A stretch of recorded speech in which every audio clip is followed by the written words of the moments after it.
Right to a channel of light fluid.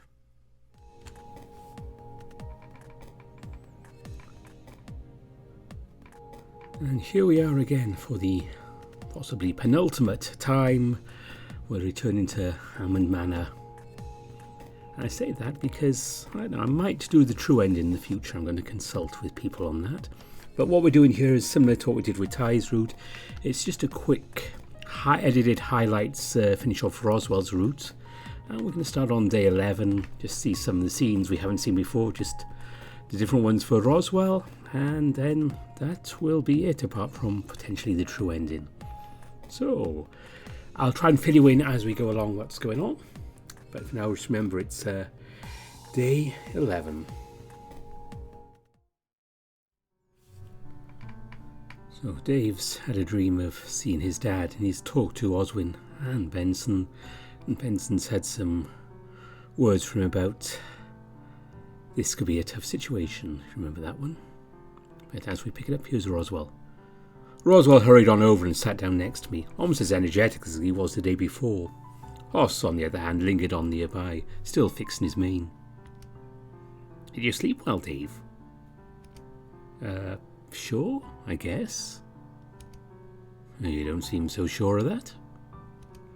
I didn't keep you up, did I?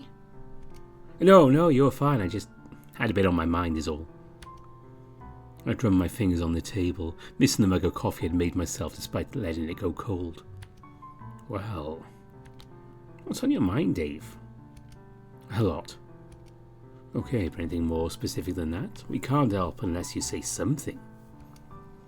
I went to say something, instead just shook my head, keeping my gaze on the table. Hoss and Roswell took seats next to each other and started talking in hushed tones about me. Specifics I couldn't quite make out, but they were planning something. I just had to make it through the day, to tonight. Later that day. Bullshit, we're going again. What, mad you lost again? Guys, maybe chill a little bit. Hell no. I checked out for a while. As the score screen flashed up on the screen, it seemed that they were even enough, with Roswell 1 point ahead. Oh, well, fighting the game's better than in person, right? Roswell glanced at me, doing a double take. Alright, one more for keeps. You're on. He winked at me, taking up the controller and facing the screen while Tyson was navigating the menu for the next round. Oz threw up his hands, slumping back into the beanbag he was sitting in before looking at his phone. Following suit, I sat down my own controller and got comfortable, occasionally stealing glances at Hoss while he monitored the other two. Eventually he got up and started to wander off. Where are you going? Preparing the next activity. These two have stuff to work out. I tilted my head, watching as Hoss wandered off. On the screen, though, colours flashed and stuff moved around while they did something. I'd stopped following a while back. Roswell was calm and composed as he pressed buttons, while Ty furiously pressed buttons. Both normally played games this way, although the type of games were very different. But I noticed something that Roswell was doing, or rather, not doing. Occasionally he'd miss the buttons or pretend to press things for the sake of appearances. Was he throwing the game? Not that it lasted much longer, as sure enough the game declared Ty the winner, much to his surprise. Good game, Tyson. Haha, take that, you porky fuck. Tyson. Sorry. I meant it. Good game. Ty looked at the screen and saw the scores were now tied and looked thoughtful about something. He didn't seem to know how to respond to that, instead mumbling something under his breath and awkwardly scratched his face. All done now? Yeah, they're done. Good, because we're watching anime now. No more games? I mean, sure, I guess we can watch anime. I guess that's fine, but can we have a break first? Actually, yeah, break first, anime after. Maybe Hoss was onto something, about them being similar. Well, I do get the impression if we have a break now, neither of you are coming back. Fuck off, I'll come back. I still want to see more of that stuff. You know, with the punching. Roswell shifted in his beanbag, brow furrowed. Can I get back to you on that? probably about time for lunch anyway, right? Oh yeah, probably. Hoss shrugged and sighed out, shaking his head. Fine, lunch first, anime after. Sound good? We headed downstairs together with Tyson seeming in good spirits as he chatted to Hoss about what they were going to be watching. However, Roswell was quiet, walking along beside me but pulling me aside when we hit the bottom of the stairs. He led me into a side room. If anything, it just looked like a nice place to sit in the morning with a cup of coffee. Something like a lounge room. So, everything alright? I should be asking you that question. Seeing Tyson and I on each other's throats, I assume would have made you thrilled. Oh, I am. Well, you're not very expressive about it. Maybe it's just another thing that's changed. He grumbled, scratching his chin. Was it overkill letting him win? I think I'd take a page from Hoss's book and try to make it look convincing. You really did need to let him win, you know. Given how he reacted, he's not a gracious winner, though. I guess that's true. I don't know, I never really think about it. Promise that this isn't about me and Tyson, though. Promise, nothing to do with you two. He stared at me, half bewildered as he tried to find the words. You know, what's got you in a slump? I wasn't the only one that noticed you zoning out. This is almost as bad as when... He trailed off, searching my face for any change in my expression. The only thing he got was the faintest of wry smiles as I tipped him off that he was right. Still, it's affecting you that much even now? How couldn't it? He was my dad. Well, yes, I know, but I thought after being here for a solid week, something would have made things, I don't know, easier for you? Well, sorry, but it's not that simple. Help me understand. I'm trying, Dave. I'm really trying. I can't do anything if you shut me out. There's nothing I can do, though. He's dead, and I just have to go on living. I mean, it's nice and all that you're all getting along. That's one less thing that's stressing me out, but... Roswell scratched his cheek, readjusting how his bandana sat around his neck. This isn't the only thing bothering you, though, surely. No, it's not. There's the whole vault thing and messing with it, and... You'll be messing with it more than without me? Or is this the thing that happened with Sal last night? Well, I'd say yes to the Sal thing.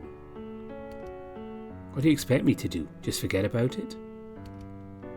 No, I expect you'd know better than just not talk to anyone about your issues if they're happening. And if not me, someone like Orlando, Hoss, Dean, hell, even Tyson would be better than no one. He rubbed his head, sighing out.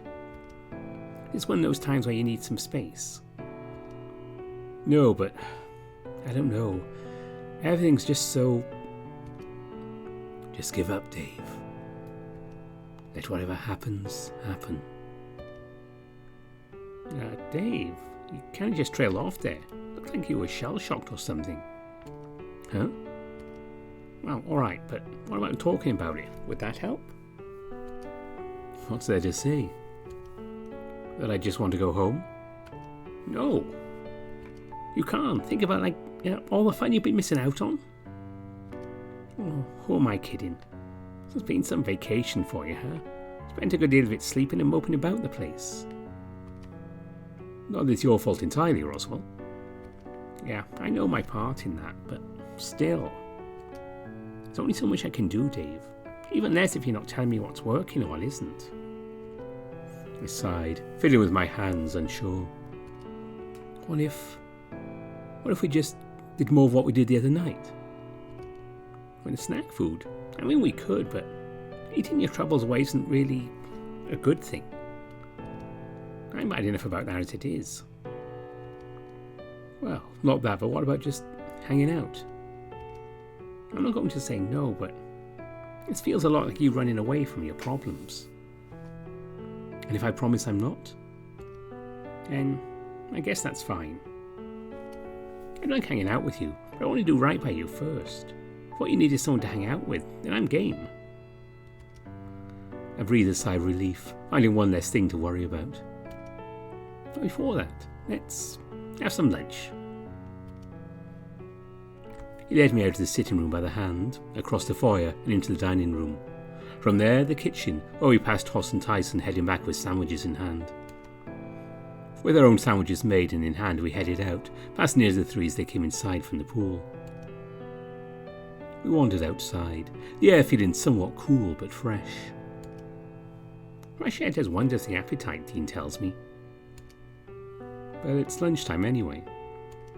Yes, but you could do with more of an appetite, I imagine. When you're upset, you barely eat. So in that regard, I guess we both balance each other out? I shot him a quick smile before eating my sandwich. Peanut butter, which was fine if the way it stuck to the roof of my mouth annoyed me sometimes. So, what do you want to do with the rest of the day? I don't know. Hang out? Did you have anything in mind? Swim? Games? So maybe just go for a walk if you really wanted. You? Walking? I thought you hated exercise. Well, yes. I know you like going for walks. It's worth putting up with, given I dislike you being upset even more. Maybe we could get you some nice rocks or something. Rocks? Why rocks? Oh, come now, Dave. I don't think that much has changed. I used to have every single one of those painted rocks in the shoebox under your bed. I chuckled, knowing the very rocks he was talking about. Various bits and pieces I'd picked up and painted over the years with various designs and faces. I don't have paint, but maybe. Alternatively, a nice flower for your scrapbook. Something you remember the vacation by? My smile disappeared soon after, turning into a frown. Remembering this vacation was likely something I wouldn't want to do depending on how much worse things got. Maybe. My tone gave me away, and Roswell took my hand, looking at me with an uncertain smile. Oh, come on, Dave. He shoved what was left of one sandwich he had into his mouth and put the other into his pocket. Taking my hand in his, he led the way around the house towards the front. Hey, Roswell, stop pulling. Once we were by the front door, he let me go, dusting off his hands. You know, I think walking all the way down to the main road might be a good goal. Might take a couple of hours, too. Really? That long? Well, I'm not intending for this to be a quick walk. At least not the pace I'm comfortable walking. Well, okay, sure. We started wandering down the driveway, taking it slowly as Roswell's shorter legs dictated the pace. Not only that, but his enthusiasm, or lack thereof, in taking a walk was also slowing us down. But it was nice, my eyes darting about the place while I just listened to nature. Occasionally I'd look at Roswell, who seemed to be lost in his own mind, thinking about something, but staying quiet all the same. Made me think back to when we sat just outside the back door and kissed. The conversation we had on his bed about love. He loved me but didn't know. In what way? What did that mean? Dave. When I pulled myself out of my own thoughts and looked at Roswell, he had his eyes trained on something off to the side, something far off into the distance among the trees. What's up? We're not alone. At least I don't think so. What do you mean? Who's here? I listened out, trying to pick out anything from the sounds of the surrounding forest, but couldn't make anything significant out. His attention stayed on whatever it is that he saw, and I wandered closer to follow his gaze. But nothing, as far as I could tell, was there. I thought I saw it again, the white thing. Same thing that he saw the other day. Yeah, I don't know. It's almost as if it was just... He scratched his chin, shaking his head. Whatever it was isn't there anymore. I guess it's not that important. You sure? Even if I wasn't, there's not a whole lot I can do about it now anyway. It's the same even if I did know what it was. Tackling something like a ghost is involved. Involved how? Roswell shook his head, wandering further down the driveway with me in tow. We could get a Ouija board and try talking with it maybe. For all you never thought we could potentially get rid of it that way. Or laser. It's all assuming it's a ghost, right? Well, it was like, I don't know, some sort of other thing. Such as... I thought about it, scratching my chin as we walked. Nothing came to mind, so I shot him a conflicted look along with a shrug. Maybe you better start bringing some sort of weapon with us if we go into the forest then. Maybe some sort of hunting knife?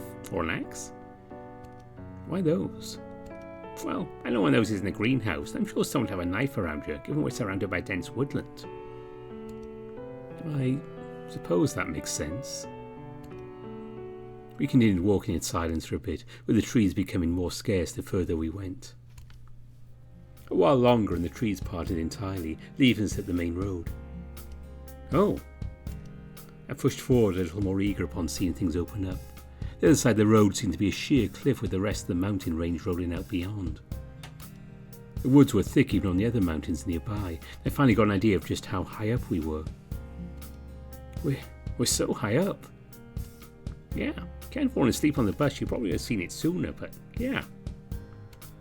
Oh man. Looking out at the world from the edge of the driveway, I looked down the road, seeing that the driveway was the last thing that led here. So following this road would take us back home, right? Yeah, it's the only road that leads up the mountain. You only get by car anyway. I'm sure if you really wanted off the mountain, you'd go through the forest, but you'd still need to navigate down some of the steeper parts. I nodded slowly, looking back at the way we'd walked. Why do you think the mansion was built all the way up here? So out of the way?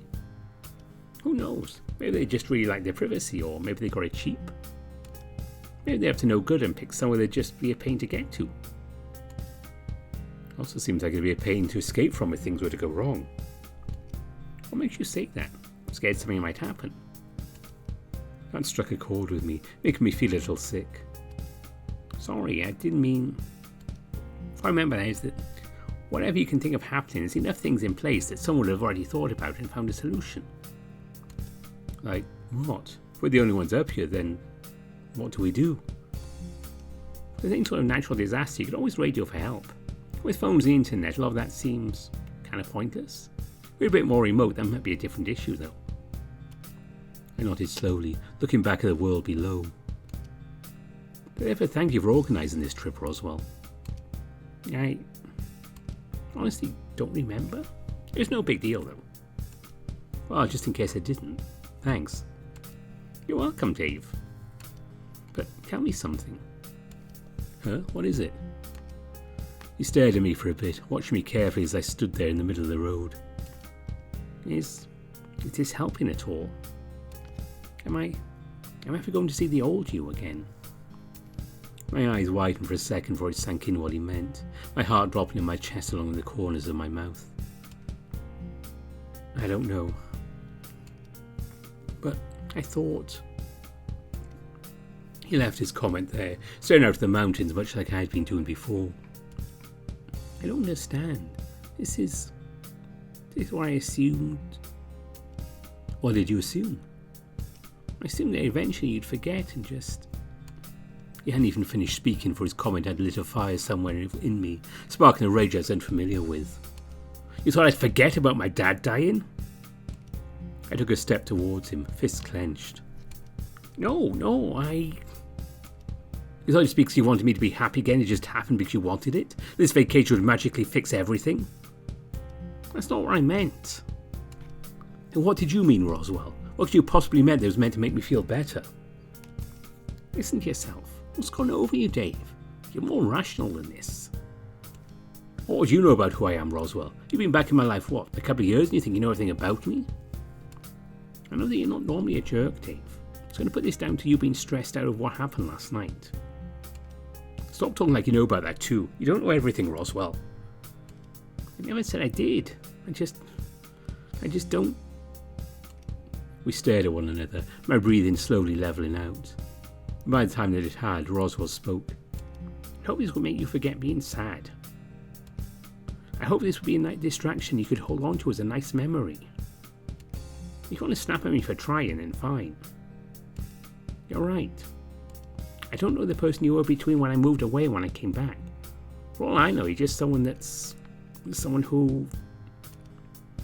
He sniffed, wiping his face on his arm and sighed out. I didn't know where that left us. The pair of us just stood there in silence, not looking at one another. Just give up, Dave. Let him die. Was that what my conscience was telling me? To just give up? To let them die? Roswell? He'd taken to standing near the edge of the road, looking out in the daze. When I said his name, he slowly turned to look at me before his eyes dripped down to the asphalt. Yeah. I'm sorry. He sighed out, his morale shot just from the tone of his voice. I know. But you're not the only one that gets sad. Just remember that. He turned to leave and I reached out to stop him. But I couldn't bring myself to follow him through, just standing as he wandered back up the driveway and out of sight. Let whatever happens, happen. I found myself staring at the spot that Roswell disappeared among the trees, wondering just how long it had taken to get back. My hand went to my chest and I felt sick, as if something had stabbed me in the gut and was twisting the knife, hurting in the way I hadn't felt before. I should have been crying. Should have been reacting more than just standing there whining softly to myself. Some of my earliest memories involved Roswell, to the point my memories blurred as far as where they stopped from where he left and where they started again. I thought he was a little strange but funny. Mom liked talking to him from what I remembered. The more I thought about it, the more I wondered if the Roswell that I knew was still the same Roswell I remembered from growing up. Maybe we were just both different people and neither of us had noticed. Was it all my fault for letting grief consume me and I was just taking it out on him? I wonder what would happen if I just take a few more steps backwards, close my eyes and fall over the edge of the road. If that would just make everything better. Or if I saw Roswell in the vault again to just not get involved. In either instance my stomach lurched and I took a few steps away from the edge and collapsed to my knees. Minutes ticked by as I was there in the dirt, thinking things over. But eventually I had to get up and make my way back to the house. I trudged the length of it alone with my thoughts, occasionally glancing into the trees if I could see what Roswell had noticed on the way down. Tired, eventually made it back to the mansion and without seeing anyone on the way, made my way upstairs. By the time I made it back to my bedroom, I was exhausted and not hungry. Looking at the time, chances are I'd be called down for dinner, but I didn't want to go. At some point Orlando came to check on me and mentioned I should eat something, but left when I said I wanted to be alone. So now we've jumped forward a bit, and this takes place after Dave has told everyone about what happened with David. One of the dream sequences. When I opened my eyes, I knew I was dreaming again. Part of me wondered why I was still having dreams this vivid, but I didn't mind too much, at least not yet. I sat up in my bed looking around my room. Seeing it again made me wonder how I'd feel once I got back home. An ache in my chest reminded me that Dad wasn't there, but maybe Mom would be. Tyson would be there for sure. Lately, whenever I thought of home, there are other constants too, or at least there were way back when. I found myself sitting on the lawn, looking out at the street outside my house. The world seemed small, or at least I came to realise then and there that all of my normal stomping grounds only really involved a few key areas. It's funny, isn't it? What is? You think of small, and guess who comes out? I felt a little guilty, but I was happy to see him. There's nothing wrong with your height, though. You're just you. Well, that's right. I don't understand, Roswell. Why are bad things happening? Was this because of something I did, or is this a ghost or God thing? He shrugged, throwing me a look. No idea, but I'm also just a dream, so you'd be better off asking me when you're actually awake. Why is it that you assassin me even in my dreams? Well, if you noticed it was a dream, why are you expecting any different? It's not that I was expecting any different, really. I just find it comforting. Maybe because I get the impression these sort of things don't bother you so much, so I can depend on you. And why don't you plan on telling me this? I already said I love you, so maybe you should say the same?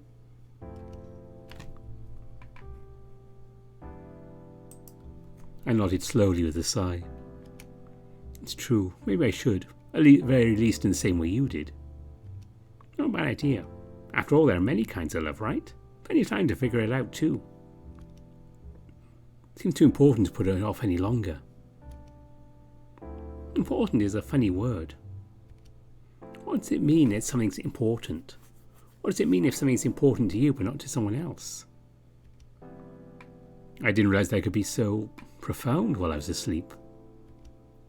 You sure this isn't just you trying to imagine what I'd sound like? Maybe I just want to talk to you again. You'll get your chance, Dave. Just wait until morning comes. Everything slowly faded into an inky black, my mind settling back into unconsciousness so I could rest.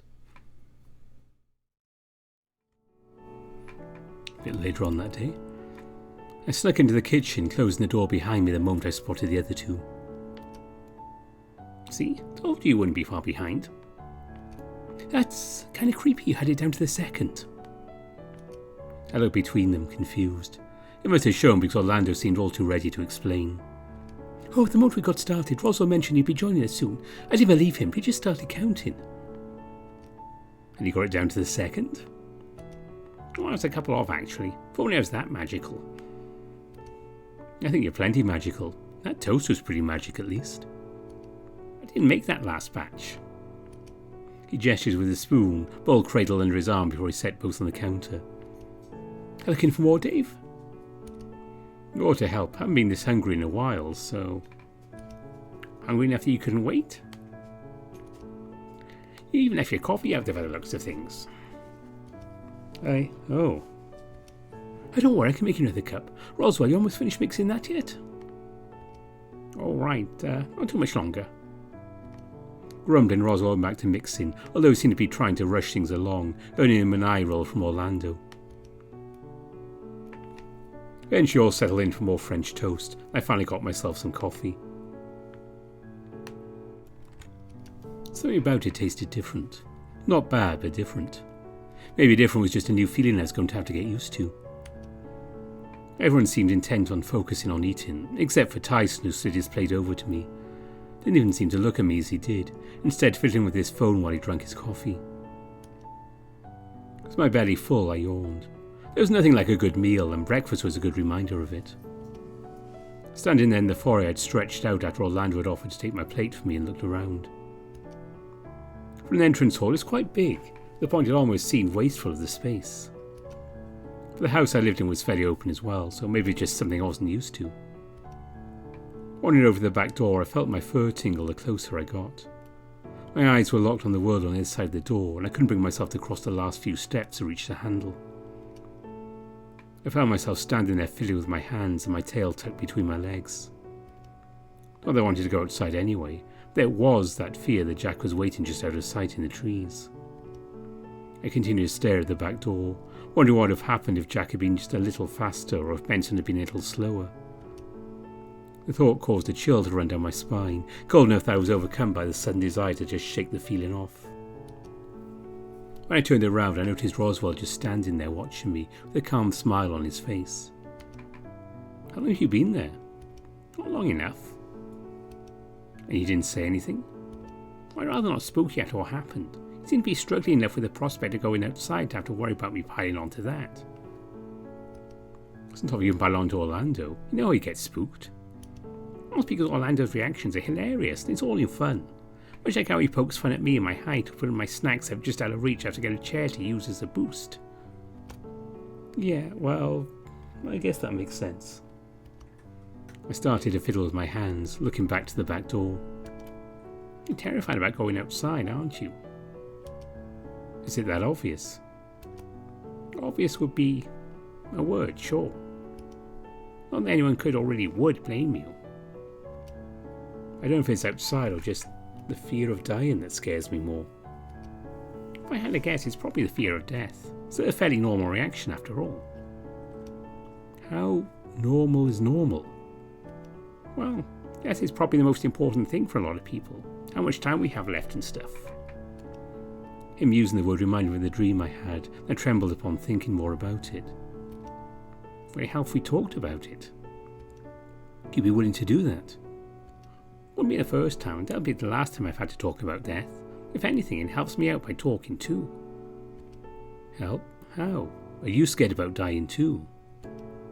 Roswell's gaze dipped to the floor for a moment and he shuffled uncomfortably on the spot. Eventually, though, he looked back at me with a quick nod, his voice held low.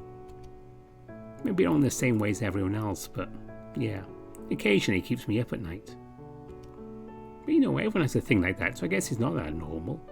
If it'll help you though, we can easily go over it again. That Would be great, thanks. But where should we have the talk?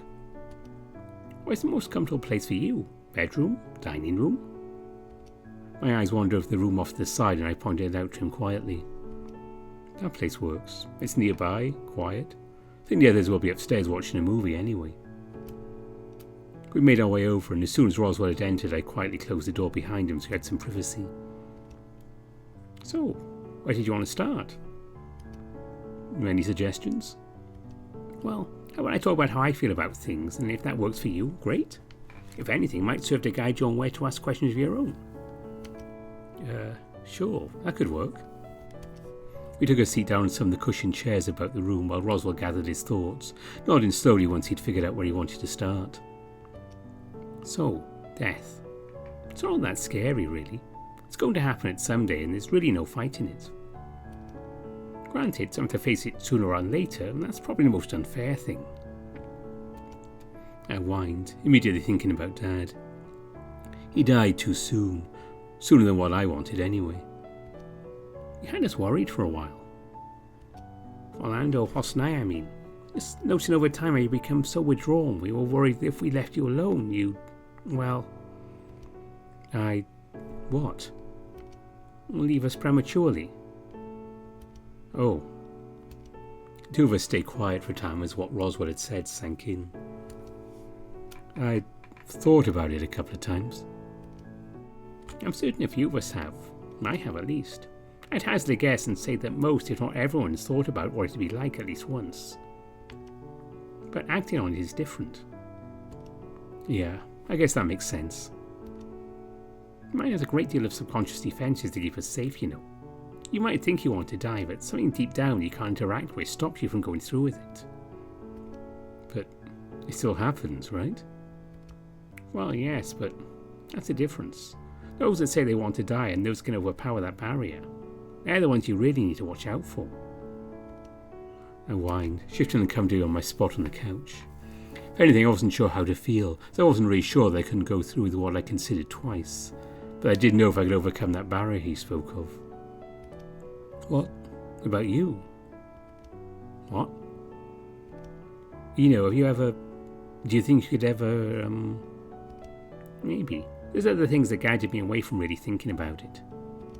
At this point, I mostly just accepted that when my time comes, that's going to be it. Just like that. Oh, just like that. It's because I've been so interested in the occult that I become a bit strange like that. Ouija boards and like, you know how it is. Has any of that ever, worked?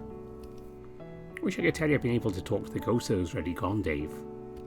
Not because I know who you'd want to talk to. Believe me, if I could, I would. I nodded slowly, a dull throb lingering in my chest as what fleeting hope I'd built for hearing from Dad again shattered. It's okay. I was just curious. To be honest, there's a bunch of different things that help me along too.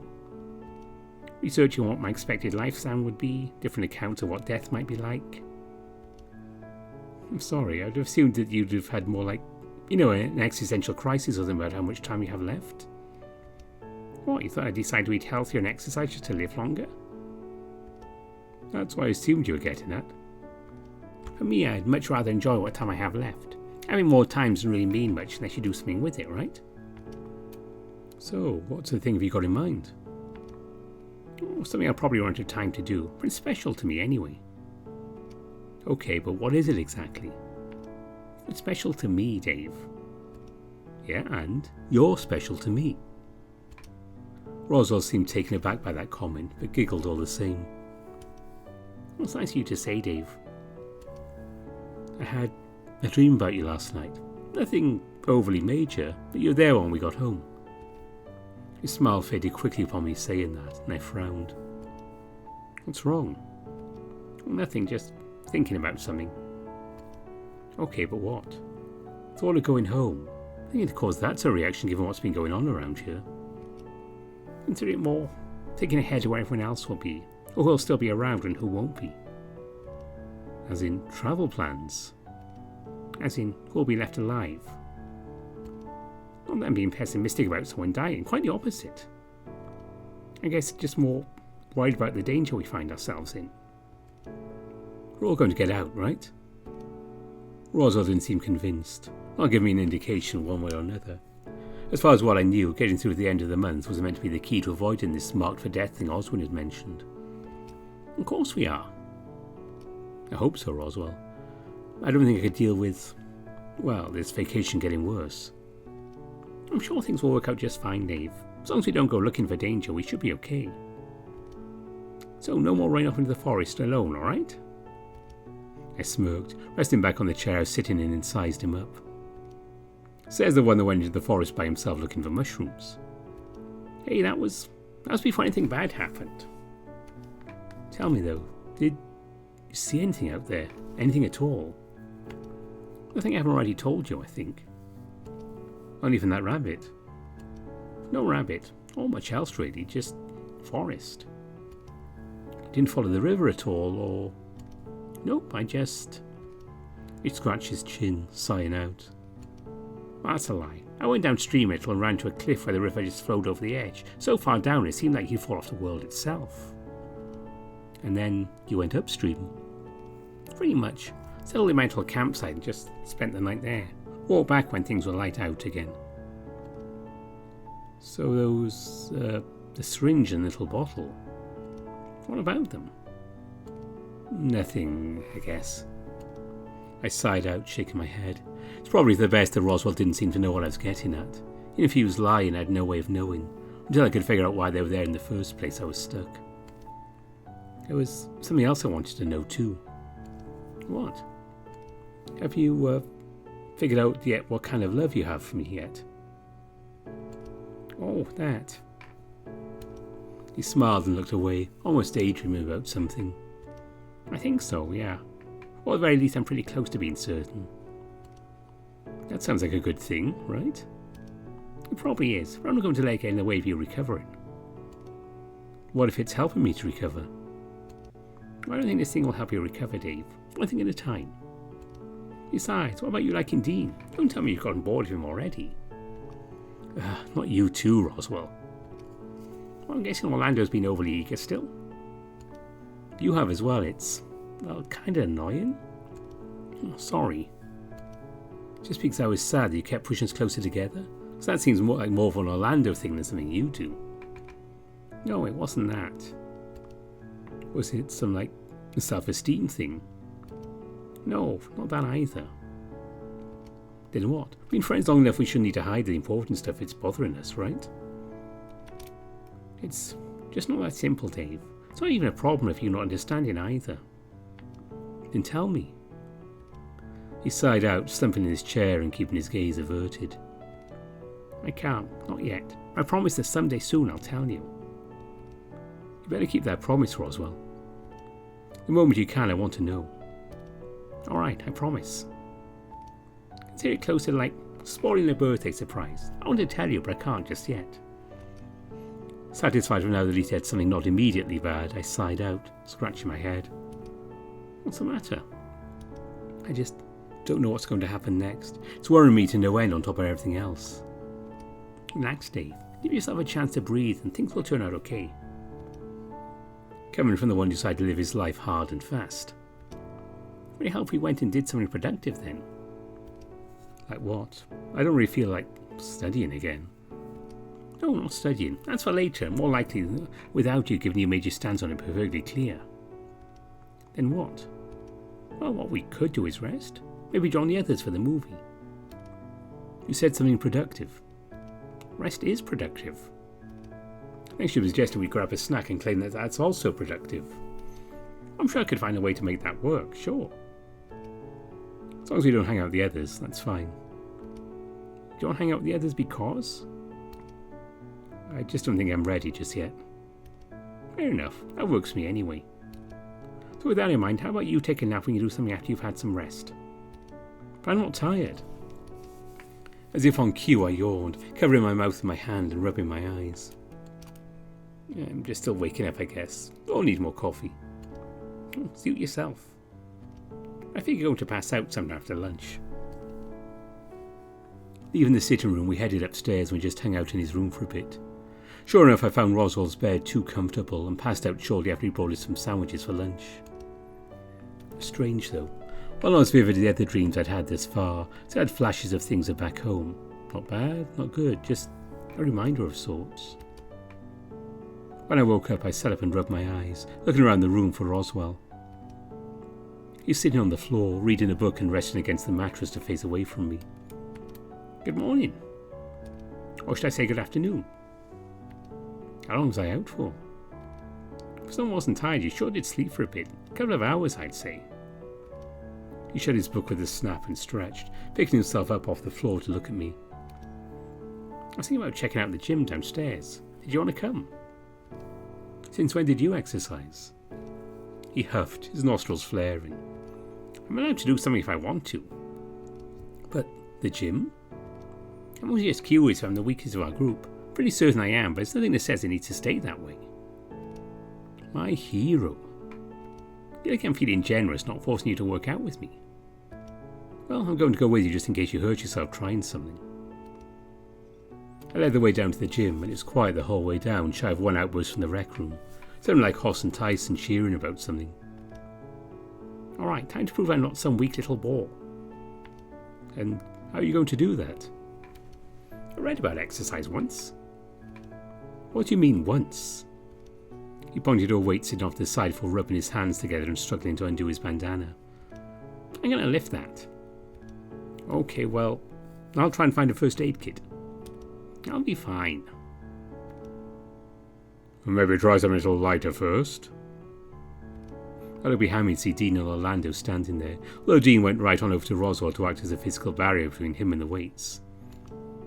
What are you two doing down here? What, we're not allowed to work out? If everyone currently in this room, the only one I assumed that would ever come down here is Dean. Okay, that's fair. Why are you two down here, though? I can't really go outside, so figured I'd just do a little exercise. Same here. Except it's more, I figured it won't hurt, right? Maybe go for a run? I think I'll believe you running when I see it for myself. Careful, Dave. You might get roped into going for a run yourself if you're not careful. Oh no, I'm only supervising. Well, make sure you supervise me totally lifting this thing. Once you're all settled, I looked around the room. There was something about being in a gym again, even just a personal one. Sure, I'd been in the room before, but it seemed different now. Maybe a reminder the only reason I stepped foot in one in the first place was that Dad got me a job at the one a lot of the police force used in their downtime. It wasn't a bad reminder. People use gyms to get stronger, healthier, so maybe it's time I did too. Later on day 15, we've been chatting with Oswin quite a bit. I wanted to head to bed to just lay down and get some sleep, rather than myself going on autopilot towards a different room instead. I threw the door open, scanning the room for Roswell. Dave? Slamming the door closed behind me, I wandered over the bed and fell onto it, groaning. What's wrong? I mean, I know what's wrong. I was downstairs, but we're in danger now, so I rolled over, looking at him carefully. You know what we spoke about today. I'm scared about dying now more than ever. It's not a great spot we find ourselves, that's for sure. You're welcome to spend the night if that make you feel better. You sure that's okay? Of course I'm sure. After all, I'm also wanting to survive. I'm a lot less scared of death. How less scared are you? You're so put together, it's almost like this whole thing didn't affect you at all. I think I'm just honestly more ready in case the worst happens. Sometimes I was as fearless as you, or this sort of stuff doesn't get to me the way it does. Roswell wandered over and turned off the light before returning to the bed. I had a lot more time to come to terms with my own death, that's all. How long exactly? Maybe around the time I was 5 or 6 years old? I sat up suddenly with a frown. You're lying. No way you think about your own death when you're that young. That's not what kids are meant to think about or even understand. Why don't you try and watch dying as a kid and see what that is for you, Dave? Maybe that's why I'm into all the occult stuff. I'm basically a zombie, kinda. He held his phone up to his chin to light up his face from below, pulling a face. As much as it didn't sit right with me, it was enough of a distraction of everything that happened downstairs, able to start to calm down. You're a jerk sometimes, you know that? As long as it's helping. Roswell stripped down and got into bed, and I followed suit. Did you watch, Dave? Come on and be able to think about this clearer and can handle it together as a group. You think so? I know so. Sleep well, Dave. I nodded slowly and Roswell rolled over to cuddle his pillow. In the same way I rolled over to my sides to cuddle the pillow I had, keeping my back to Roswell. As I lay there with my thoughts, Roswell shuffled over to his back was against mine, sighing out. Roswell? All that got me was the quiet sounds of him asleep. I'd already gotten himself comfortable. Good night, Roswell.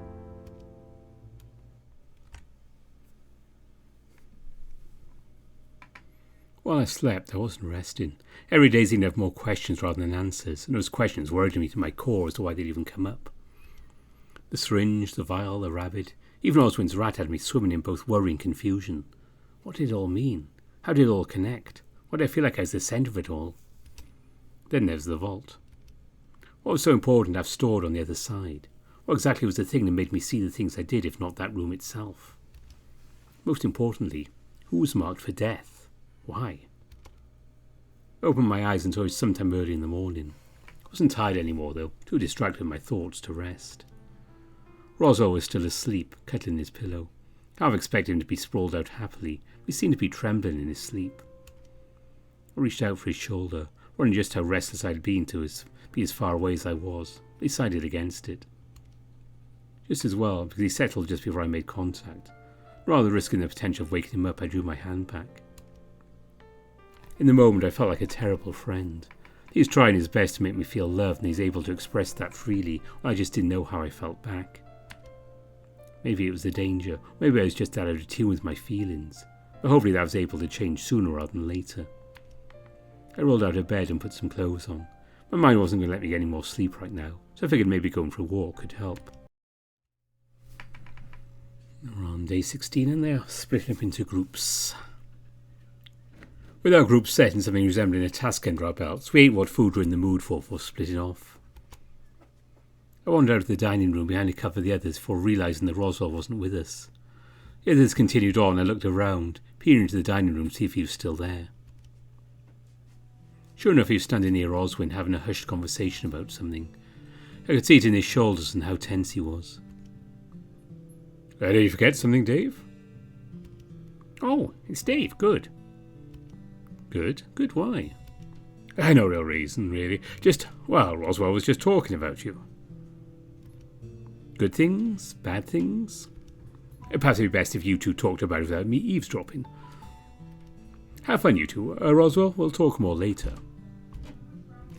On his way past, Oswin tussled Roswell's fur and strode out without a care in the world. I tilted my head, confused for Roswell's grumbling drew my attention. What was that about? Oh, nothing, just that was a fairly bold move on his part with the money. He's right, it's his money to give away, but...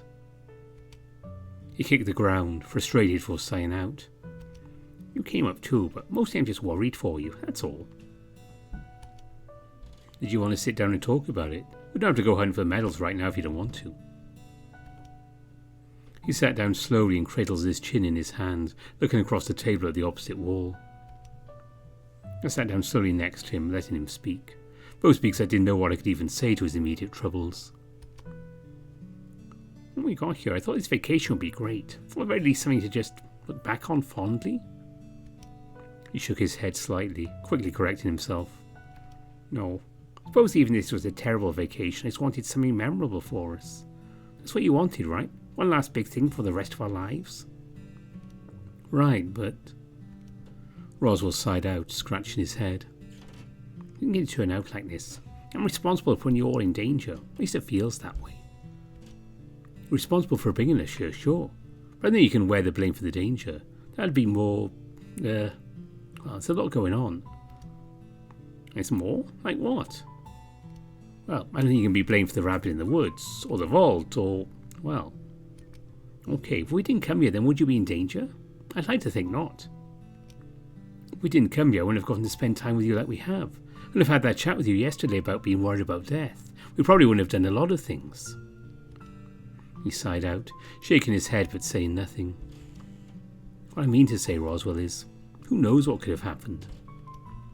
He looked at me carefully, turning suddenly and holding my gaze.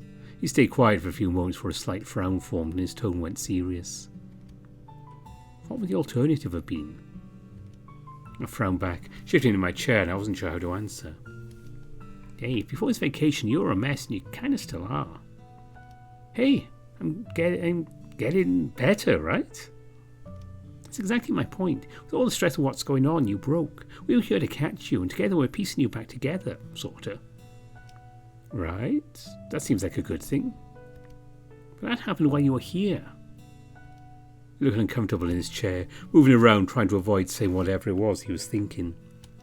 And? Dave, what was going to happen when we all left? I don't know.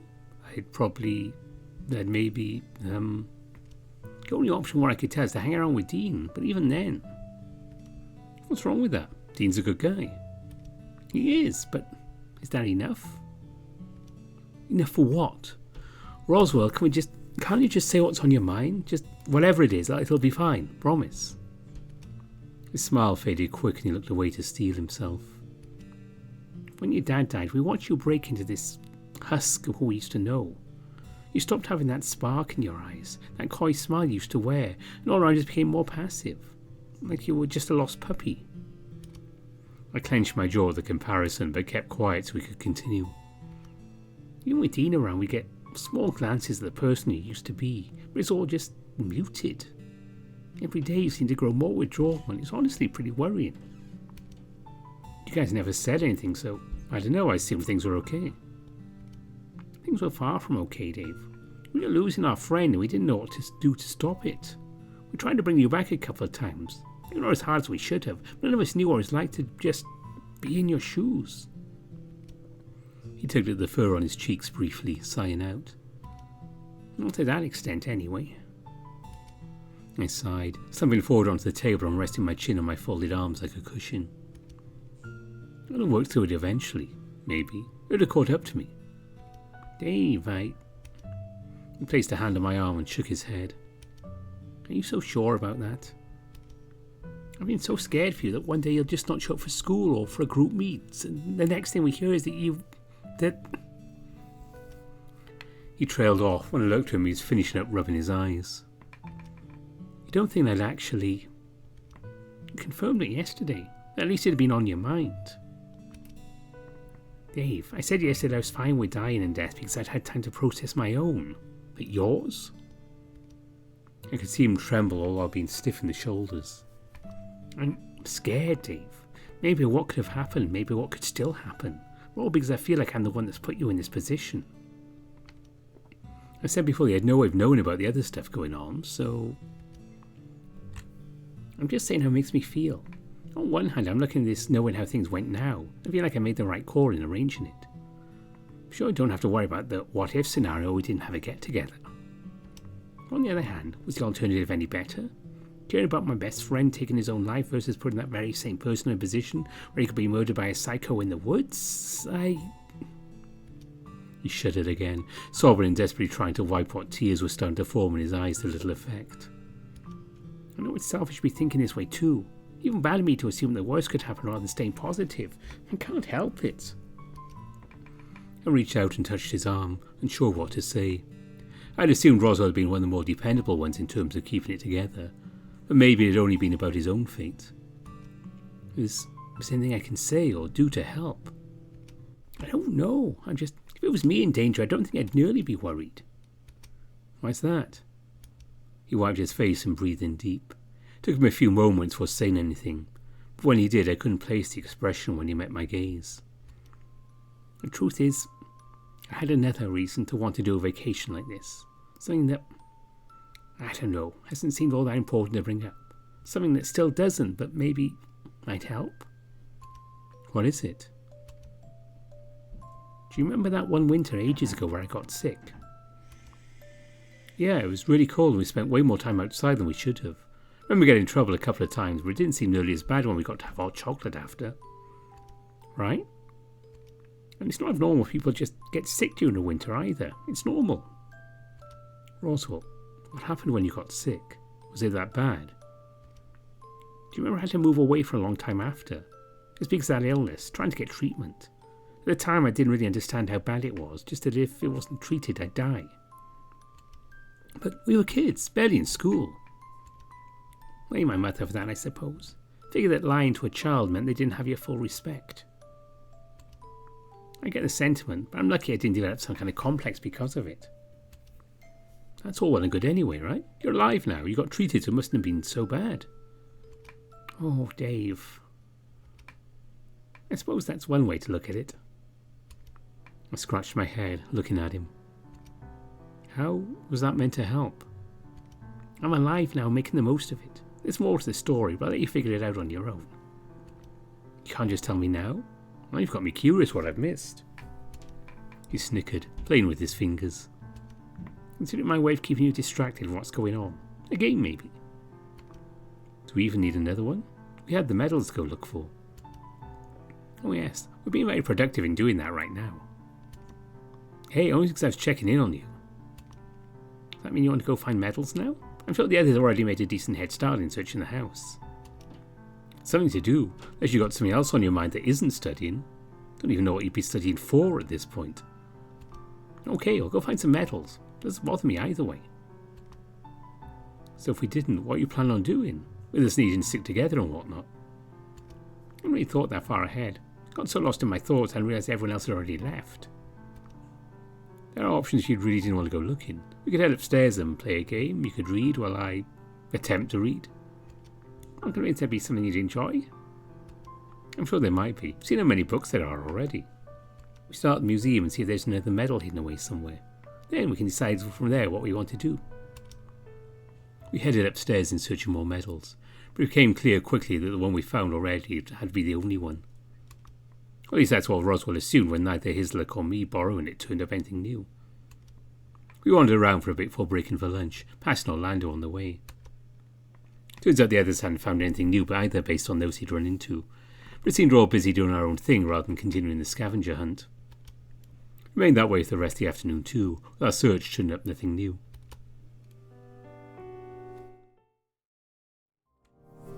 So, after dinner, Dave's come across Spence and Oswin outside discussing things.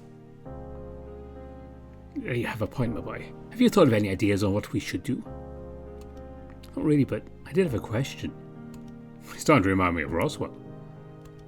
In what way? He's been quizzing me a lot lately about what we should do as well. What the next move should be and such. After all, his idea of a vacation has been tainted by this unfortunate arrival. Question after question. That young boy takes after his mother for sure. Dave didn't come out here to hear you reflect on Roswell, and he's clearly got something on his mind. Right, well, it's the thing behind the vault door. What about it? You said this morning, like, we can't let that get into the hands of someone bad because of what they could do with it. If we destroyed it, then what's the risk? Oswin huffed, standing stiff. Alas, I don't know the code to the door, so that plan's a failure from the get-go. Well, you don't, but Benson does, right? Doolin looked to one another quickly before turning back to me. It's a tad more complicated than I've let on, Dave. But how, he said if we could find all the medals, we could have what was on the other side. That's just picture gatekeeping for the sake of the game, right? Yes and no, regrettably. Now we jump forward to day 17, and Dave's just been talking to Thanatos. As you can see, he's just run off. Huh? Dave, why are you here? I mean, up this early? I guess you're having trouble sleeping too? Oh, not really. I mean, yeah, but not for any good reason. Just had stuff on my mind. How bad? Nothing too bad, I promise. Just, I know, different stuff. Well, I guess that's fine. But geez, that's... Well, I guess it's an improvement. Improvement? How? Well, he was a couple of days ago. Maybe yesterday did him some good, or maybe it was something else. Either way, I'm counting this as a win. I shared a confused look with Dean as we hear the others wander down the stairs to join us. And we head into breakfast.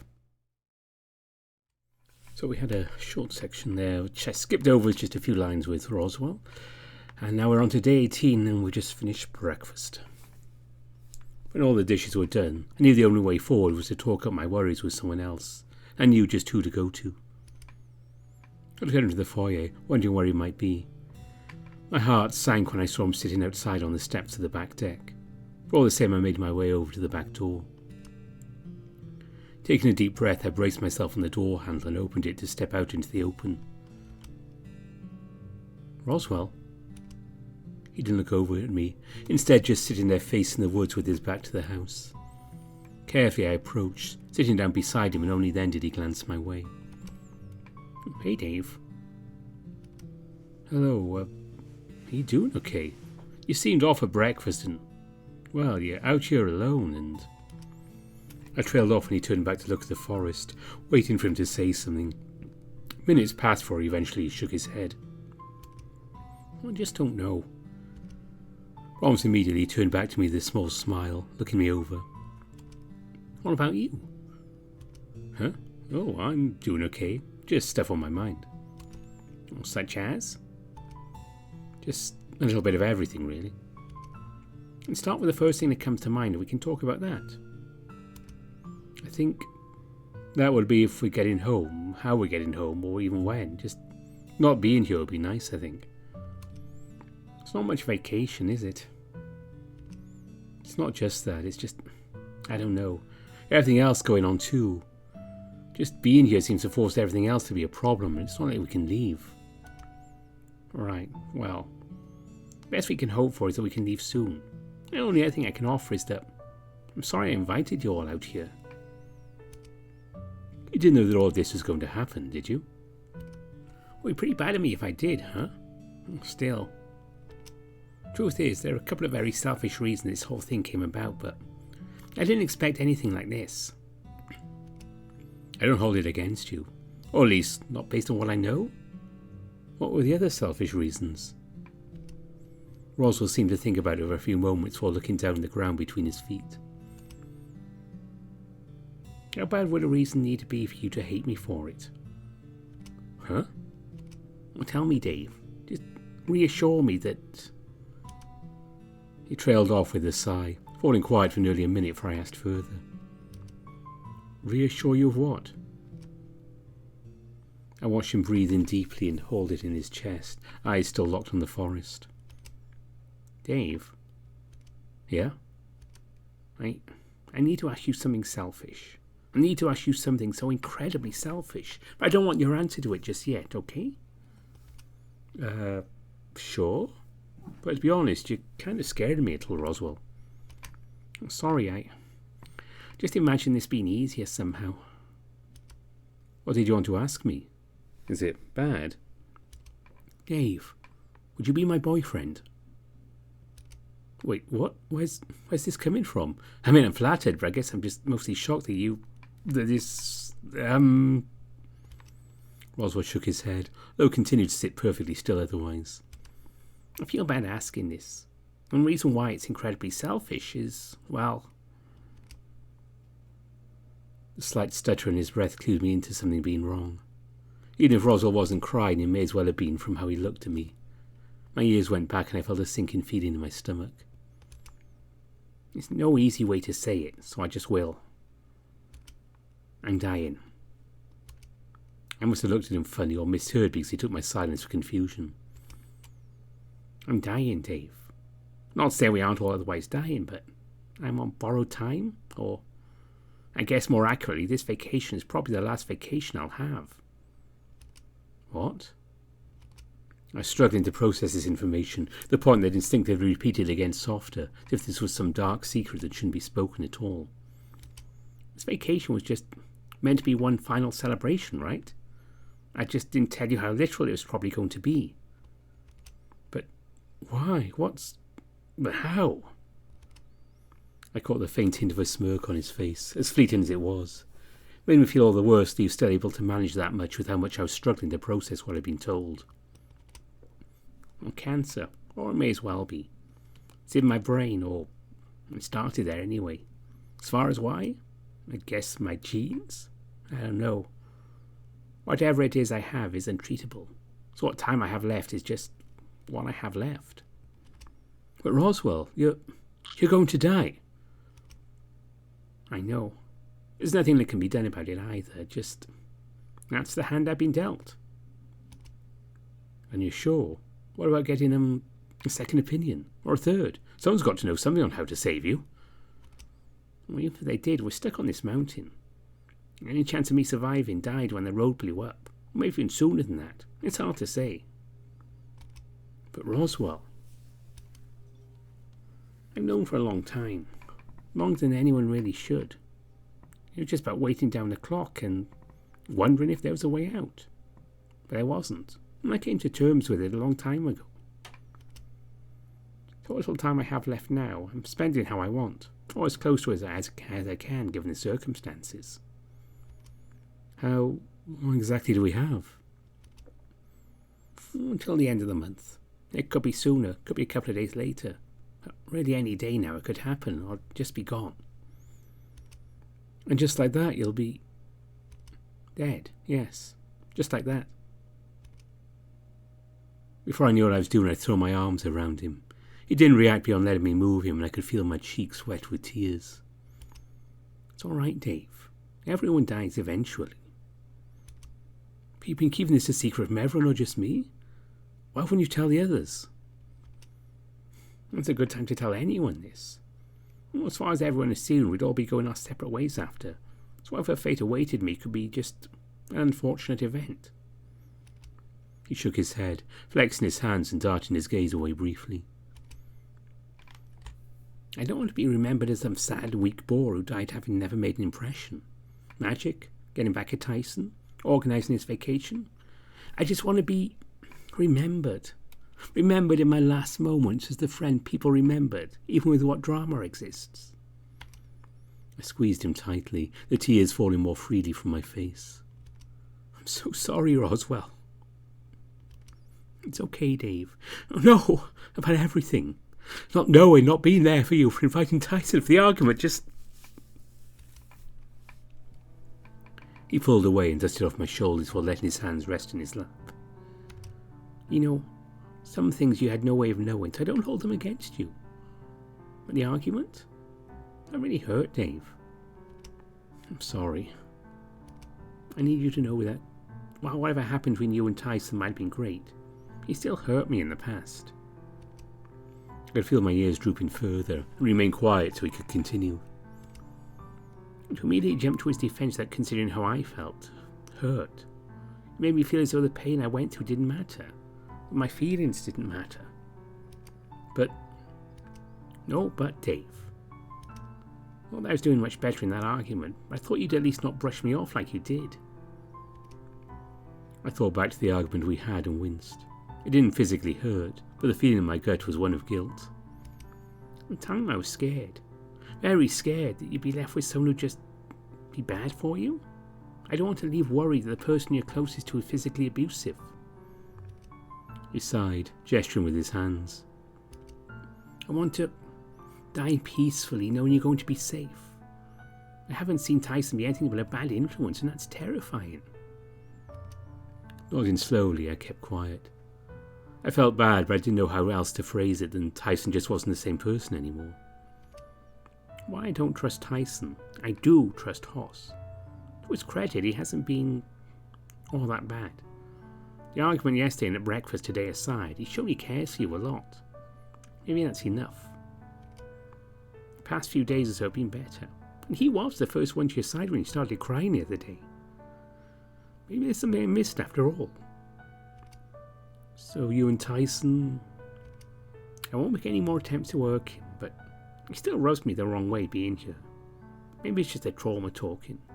Still, I'm sorry I haven't been as open-minded as an adult should. Right. I might be 18, but that still counts, right? Yeah, it counts. Good. Now, how about we focus on something else? Maybe something troubling you for a change?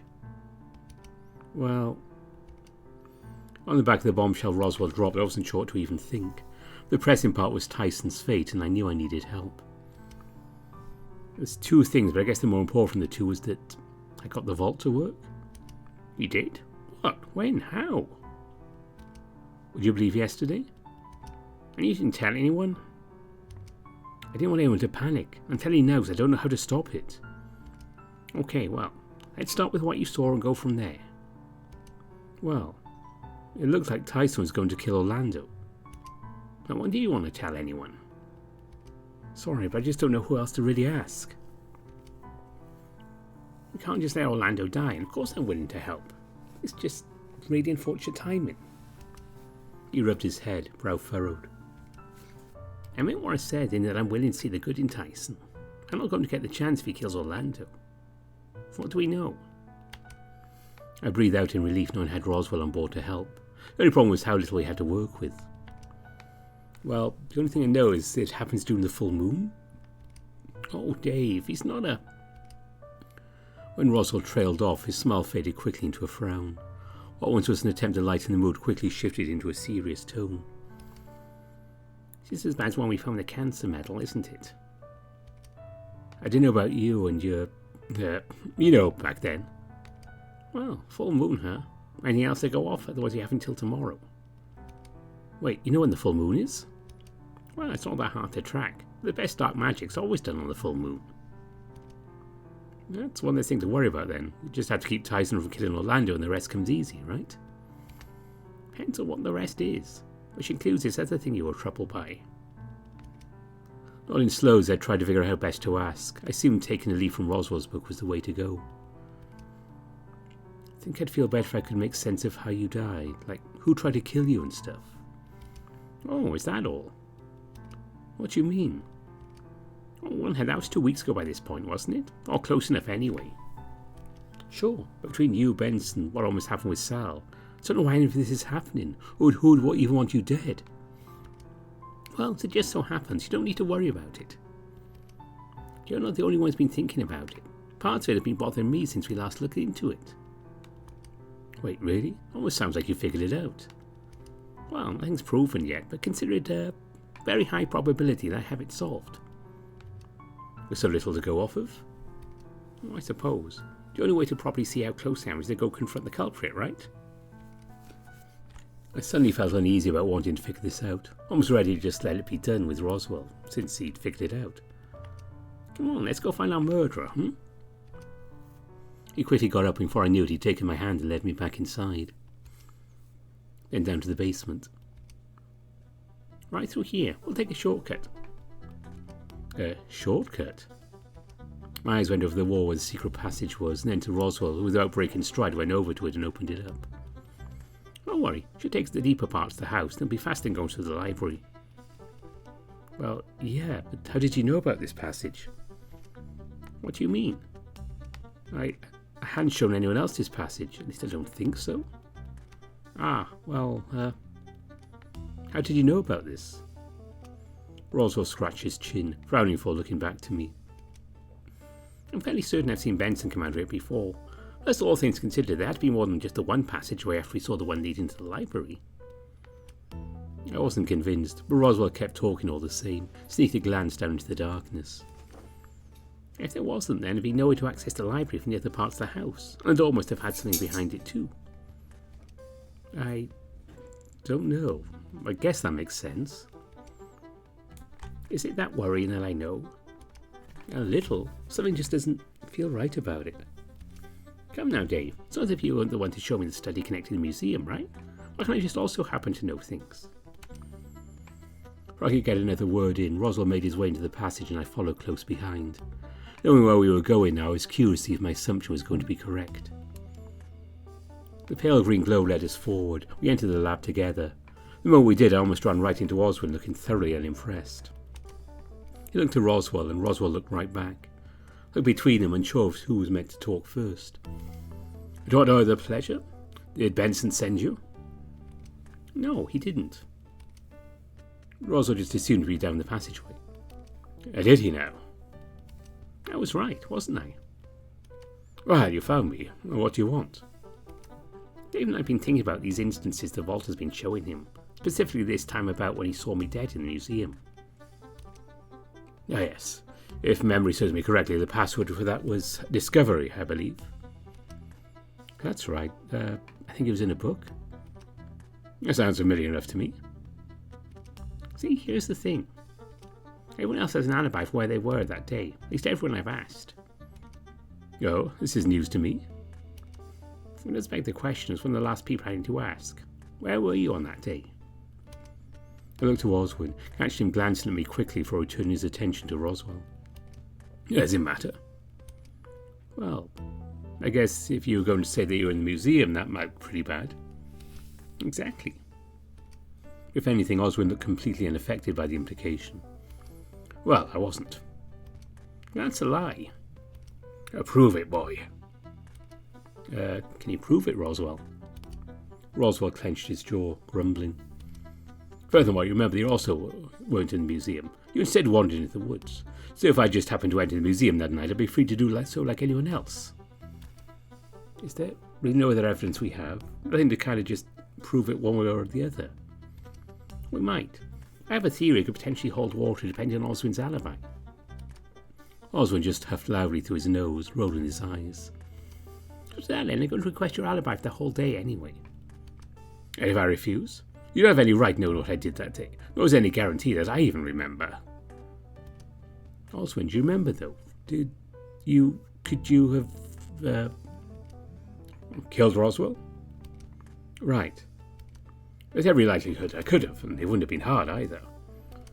He gestured the cabinet off to the side of the wave of his hand as he continued. I have access to a great many things. Poisons, cures, various other chemicals and samples that could do in a pinch if I wanted to mask a cause of death as one thing or another. It's not all that hard, though the big missing factor in all this would be motive. Motive?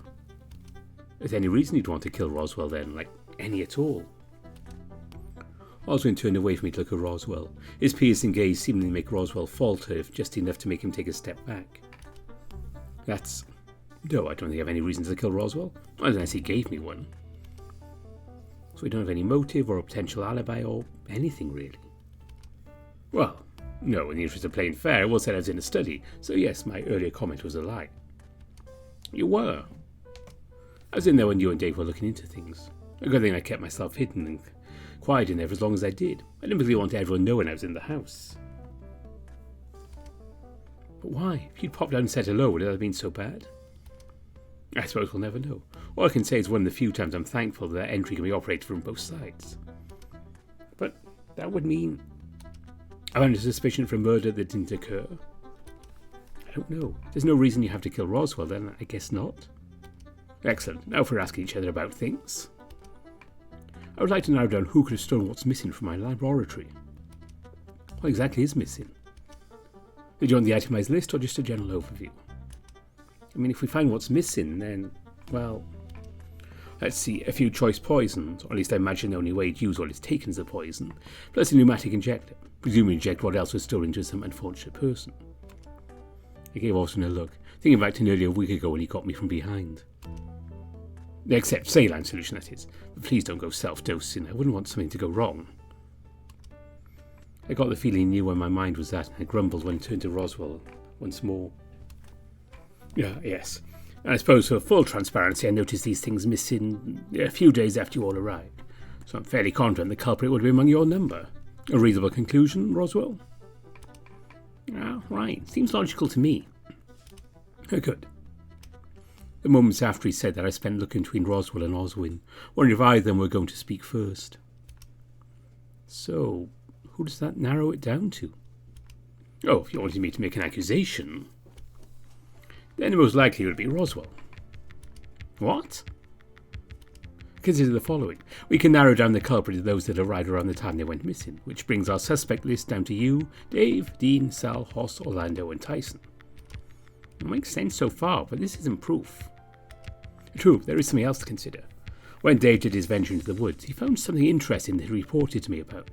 Something that sounded very much like what was missing from the lab. I think I remember that, yeah, but why is that important? Outside of yourself, who else went into the woods? I looked at Roswell, who had his eyes locked on Oswin. Still circumstantial. Yes, of course. What we really would need is something damning, such as a means to get into, no? So I ask you, Dave, how did you find yourself in the lab today? We took the passage in the basement. And were you the one that opened said passage, or was it Roswell? Slowly I looked back to Roswell, uneasy. Well, again, circumstantial. Your evidence is that you need someone to go out into the woods and peer after we arrived and have access to the lab. Can you really rule out Benson? Pardon? Benson has access opportunity, and a lot of the time we didn't know where he was. I'm fairly certain I've noticed Benson missing for that long. And again, we have to consider the motive. Would Benson have a motive for stealing something from the lab? Would I? Oswin grumbled, jaw clenched. As of now, I don't know. What about if it was someone else? Who? The rabbit in the woods. Could he have gotten in? Oh, we don't know when he arrived on the mountain, or even how he got on the mountain in the first place. Have faith I'd know if someone was wandering around the house that wasn't meant to be here. I suppose that makes sense. Around that time you were still hidden away, so if you had that whole section of the house to yourself, no doubt they'd run into you in this room. Oh, not me, Benson. Just trust that if someone wasn't meant to be in the house, we'd have done something about it. Right, okay. Now, how are we done? I suppose so. Excellent. Now, if you don't mind, I was in the middle of something. I'd very much like my privacy back. Not to mention I misplaced a certain rat that should be accounted for. Alright, well, come on, Roswell. Right, yeah. Okay. The two of us headed out of the lab with Oswin watching us disappear into the darkness. When we were back in the basement, I closed the passage behind us and turned to Roswell. I wasn't sure what to say or what to really think, but it was Roswell who spoke first. Before you say anything, I didn't take anything from the lab. Okay. I'm positive if Oswin was in the study while we were in the museum, he had to have been our culprit. He said he would have just used stuff from the lab to kill you, right? Well, yes, but he was in the study and needed to kill me then and there. He might have had to make do with something else. If you gave him a reason to kill you, at least. Roswell nodded slowly, brow furrowed. Who knows what the reason would have been? The murder never happened, the setup never happened either. Whatever could it be now, just... it's beyond us. Right, well, now what do we do? Anything you want to do? I think... I want to see if there's a way to deal with this password thing. Right, it was a werewolf problem, right? I guess, I don't know. Either way, Tyson's been on edge yesterday and today, so maybe that has something to do with it. Probably something to go off of. If the deadline is tomorrow, then there's not a whole lot of time to figure it out. Did you want any help, or... Unless you can magically figure out what's setting him off, and it magically coincides with why he's potentially going to kill Orlando, I don't know how you can. Well, let's see. How about you tackle his bedroom and I'll go search the gym? I say we should investigate together, but I'd rather not be put in a position where I'm caught in Tyson's room. I wouldn't either, but I guess if he sees me as his brother, that's probably going to save me. I just love you be your shield. Or, well, something Hoss might say. My spin would be, take what concessions you can get, especially now. I think I like the love angle better. Well, Tyson probably does love you if he's willing to out you as his brother in front of all of us. Just be careful all the same, though. And you'll tackle the gym? Shouldn't take me too long. When you're done in Tyson's room, let's say we meet in conservatory. I'll bring some snacks up on my way there and meet you when you're done. Sure, that should work, yeah. So we split off. Roswell headed into the gym and me upstairs to go check out Tyson's room. Already knew when the full moon was. All he had left to find was the cause, and he was as good as saved. Or so I hoped. So I've been to Ty's room and spoke to Thanatos, who was always around, it seems. I made my way to the conservatory, my mind swimming with everything I'd learned from the day. Closing the door behind me, I wandered over the window and peered down the forest beyond. It seemed fine from up here. Less scary, but no more inviting than what it was to me now. A chill ran down my spine as I kicked back and decided to wait for Roswell to show up. Just thinking about him made me feel worried. How much time did he have left? Was he worried he wasn't making the most of it? How'd you even go about asking these questions to someone about to die? The minutes ticked by as I waited, wondering and reflecting on how good or bad of a friend I'd been to him. If anything, it almost felt like I'd failed without even knowing it. Dave, are you okay? Roswell closed the door behind him. A bunch of snacks already laid out on a coffee table in the room. A fresh cup of coffee was in his hand and I sat up to wipe my eyes. Yeah, I'm good. You sure? You didn't respond when I dropped these snacks off the first time. You just kept staring at the ceiling. Sorry, just stuff on my mind. Right. I guess I can understand why. Did the investigation go well, at least? He wandered over and handed me my coffee, and I drank from it fast enough to almost burn my mouth. Don't think Tyson's going to be a problem anymore. I have A plan, at least. Well, that's good. Just hope it's enough. It might not be. What did you find in his room? So, there was something under his bed, just emitting this sound. What thing? Does it matter? All I can figure out, though, this thing was likely giving him headaches and driving him nuts in his sleep. Then waking up and just... Well, he saw him this morning. So, a sound trap? That's... Do you know something about it? Well, given dogs can hear things on a higher frequency than we can, I guess if the pitch is high enough, you could be driven insane while no one else hears anything. Basically like a dog whistle, but worse? Right, well, I've dealt with it. I just need to talk to Tyson, see if he's okay, and we should be in the clear. You dealt with it? Did you break what was causing the noise, or... Not exactly. I've made sure it wouldn't be a problem if my plan works. And that plan is? Oh, I'll just let him sleep in my room. You know, like a sleepover. Roswell was giving me a look, but didn't say anything as he tore into a bag of candy. Maybe for a night, I don't know. I'll talk to him about it later. Well, yes, that works. But if he's in your bed, did you want to share mine? Not as if I take up too much room. Maybe. That's a later problem to deal with. Are there an immediate problem to deal with then? I looked off to the side, thinking it through. Just you dying, right? Right? I guess, just why did you keep it from us? No one else knows, right? What would you do if you were dying, Dave? Would you openly tell everyone you knew that you didn't have long left and have them pity you or fawn over you in your last moments? Well, no, I guess not. I couldn't just not tell them. That was my plan. Less for everyone to worry about and just coddle me like I was sick and injured. But you are sick. Sure, but you didn't know just how bad it was until I told you. Now I have to worry about, if every interaction we're going to have now is just because you're taking pity on me. Is that why you told me to wait to answer your question? Basically.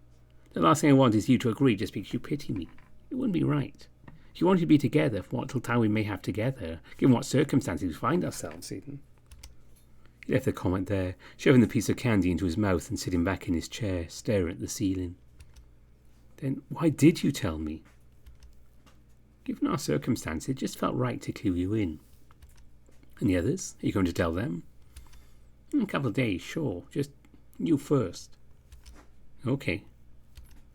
Dave, I need to ask something else incredibly selfish. What? Is it something bad? I want you to promise me something. Something that... It's going to sound bad, but I promise that I've thought this through.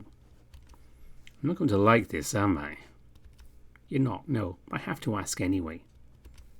He breathed in deep and huffed out through his nose, looking me in the eye. Promise me that if there comes a time where if someone has to die, let it be me. I can't promise that. That's crazy. It's the only logical call, Dave. It's a choice between me and Orlando, for instance. I'm already fated to die anyway, so don't cut Orlando's life short only to lose me too. But what if I want to save you both? You can obviously do that if you can without endangering yourself, but just don't make the dumb choice and save me. It's not a dumb choice to want to save you, Roswell. I'm flattered you'd say that, but just realistically speaking, that might just be how it has to go. Minimize the loss of life in the worst case scenario. What if I won't promise that? That's just, I don't know, it's a lot to ask. I'm not going to force you. Just at least consider it from that angle. If someone has to die, let it be me. His statement faded into silence while I drank from my coffee. I couldn't look at him. It didn't feel right to promise that, even if logically it made the most sense. But something about how clinically he treated his own life just felt wrong. So it didn't matter, or that he'd given up, even if his tone didn't imply that at all. Did you have any other questions? Does it hurt? No. For the most part, it's just something that comes up every now and again with aches, but I'm used to it. Catching a cold in the woods wasn't good for me, though. And you will tell the others, right? Sooner rather than later, yes. Okay, then what do I do now? I don't understand? You're dying, there's nothing I can do to help with that. Not now, anyway. I'm not a doctor, I can't magically heal you or ensure you survive, so just... what am I meant to do? There isn't anything you can do, Dave. You just let it happen, you be sad, and you continue living hopefully happier after you've had time to cry. That's so... just like waiting for Christmas to come, but the present is your friend dying. That's just a bad Christmas. I'm sorry, Dave. There really isn't anything else you can do. It's a sad thing that's happening, yes. So you cry. You allow yourself to feel sad and enjoy what time we have left. Assuming we survive with everything going on. You will survive. You can't be sure about that. And just promise me you'll try? If not for me, for your friends, your family, any reason you can muster to keep on living. Just don't give up. Is that why you're not sad about dying? You haven't given up? It's a combination of things. On one hand, being hopeful doesn't get me anywhere, but moping around being sad and waiting for it to happen isn't good either. I whined and sat back, clinging to my mug and staring at the ceiling. Sorry, we don't have to talk anymore if you don't want to. It's okay, I'm going to need some time to just process all of this is all. If you want me to go, you can figure it out without me being just around. No, please stay. I think you leaving would just make it worse. For the rest of the afternoon we just quietly ate our snacks while I thought things over. Roswell settled in with a book, and even if quietly, we enjoyed each other's company. Eventually, though, it was time for dinner. By that time I'd processed it somewhat to push at the back of my mind, even if it still weighed heavily on me as we made our way downstairs. I'd gone by my room first to pick up some things and had them bundled up as I eased my way into Roswell's room. Oh. Is it still fine for me to share your bed, all things considered? I wouldn't be a very good friend if I offered something then reneged on it, huh? Sure, but you have the right to change your mind. It's honestly fine. If anything, this is just yet again another logical choice for how to deal with what's going on. Does it always have to be logical? Can't it just be, I don't know, what feels right? Who says it can't be both? I don't know, Roswell. Is it fine if I take a shower, though? Of course. I'm just going to lay in bed and read a book until you're done. I half-watched as Roswell got into bed as I wandered into the bathroom. It wasn't a long shower, just enough to properly wash down and make sure I was rinsed in the off chance I'd started to accumulate any sort of smell from the day. Roswell, want me to hit the light? Sure. I waited until he put his book away before hitting the light and wandering over the bed, laying down next to him. We lay like that in silence, staring at the ceiling, for I felt him take my hand in his. First I just squeezed back, but eventually I rolled over and hugged him tight. Tighter than I probably should have, but he didn't fight me off. I lay there with him in my arms, listening to him fall to sleep, and soon after I did too.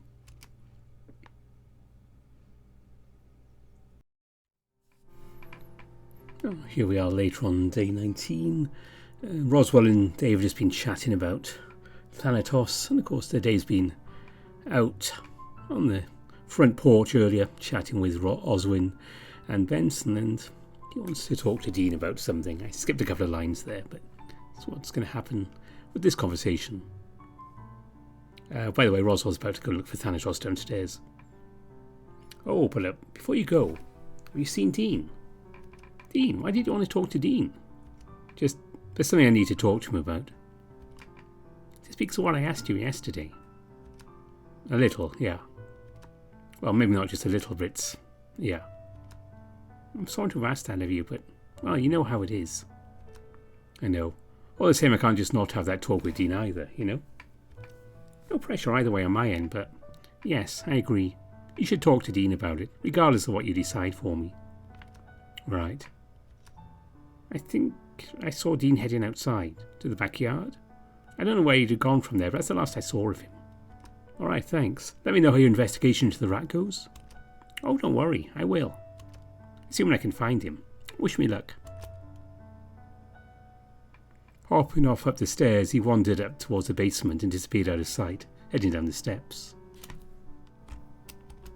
Once he was gone, I wandered over the backyard in search of Dean. Dean? I'd made my way quickly over to the greenhouse, closing the door behind me and breathing out as my heart rate levelled out again. Dean, are you in here?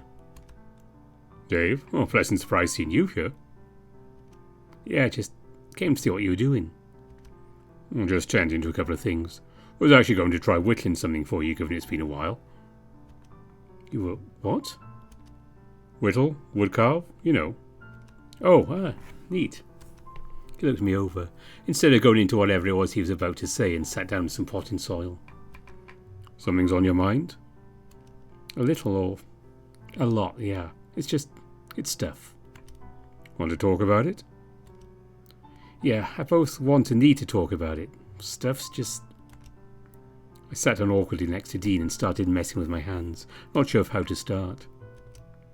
Stuff is just... what? Complicated? Well, I think I'm going to need more to go off than just that, Dave. What's wrong? I don't know how to say it, Dean. It's hard. Not that bad. It's not about it being good or bad, just... I don't know. Well, if it makes it easier, I have something in the works that you might like. What's that? Just a little private time for the both of us. Thought it about time that we did something nice. What do you mean? A date? Well, more like dinner, but given everything that's been happening of late, figured it might be something to cheer you up. The moment he'd said it, my heart sank. I felt guilty, a little ashamed, and nauseous all at once. From the corner of my eye I could see Dean's eyes shoot open in concern. We stayed quiet. Great. That doesn't look like the face of someone who's glad to hear that. Did I do something wrong? No. Then what's wrong? What happened? Dean, I don't think going on a date is a good idea anymore. Well, shucks. I guess the timing was just that poor, huh? Not just tonight. I mean it all. What? His voice trailed off and he leaned back away from me. I don't think we should go on a date. Did I say something wrong? It's not that. Did something happen? Not really. Just everything going on with seeing people die and those people in the woods and ringing up Dad. But, Dean, I don't know. So this past year, were we... I don't know. Were we? I don't know. I just thought... He slumped, staring off in a daze. Dean, I'm sorry, No, I'm sorry, I think... I don't know. I didn't mean for it to be this way, I guess I looked over to Dean, his eyes were wild, staring at me. Thought I was going to be sick or that he's going to say or do something to me, but it never came. All this time. Please don't hit me, I'm sorry. Already I was flinching as I saw the vague motion of him rearing back. The next sound I heard was the dull thud of something hitting something soft nearby. Don't. Just don't. Okay.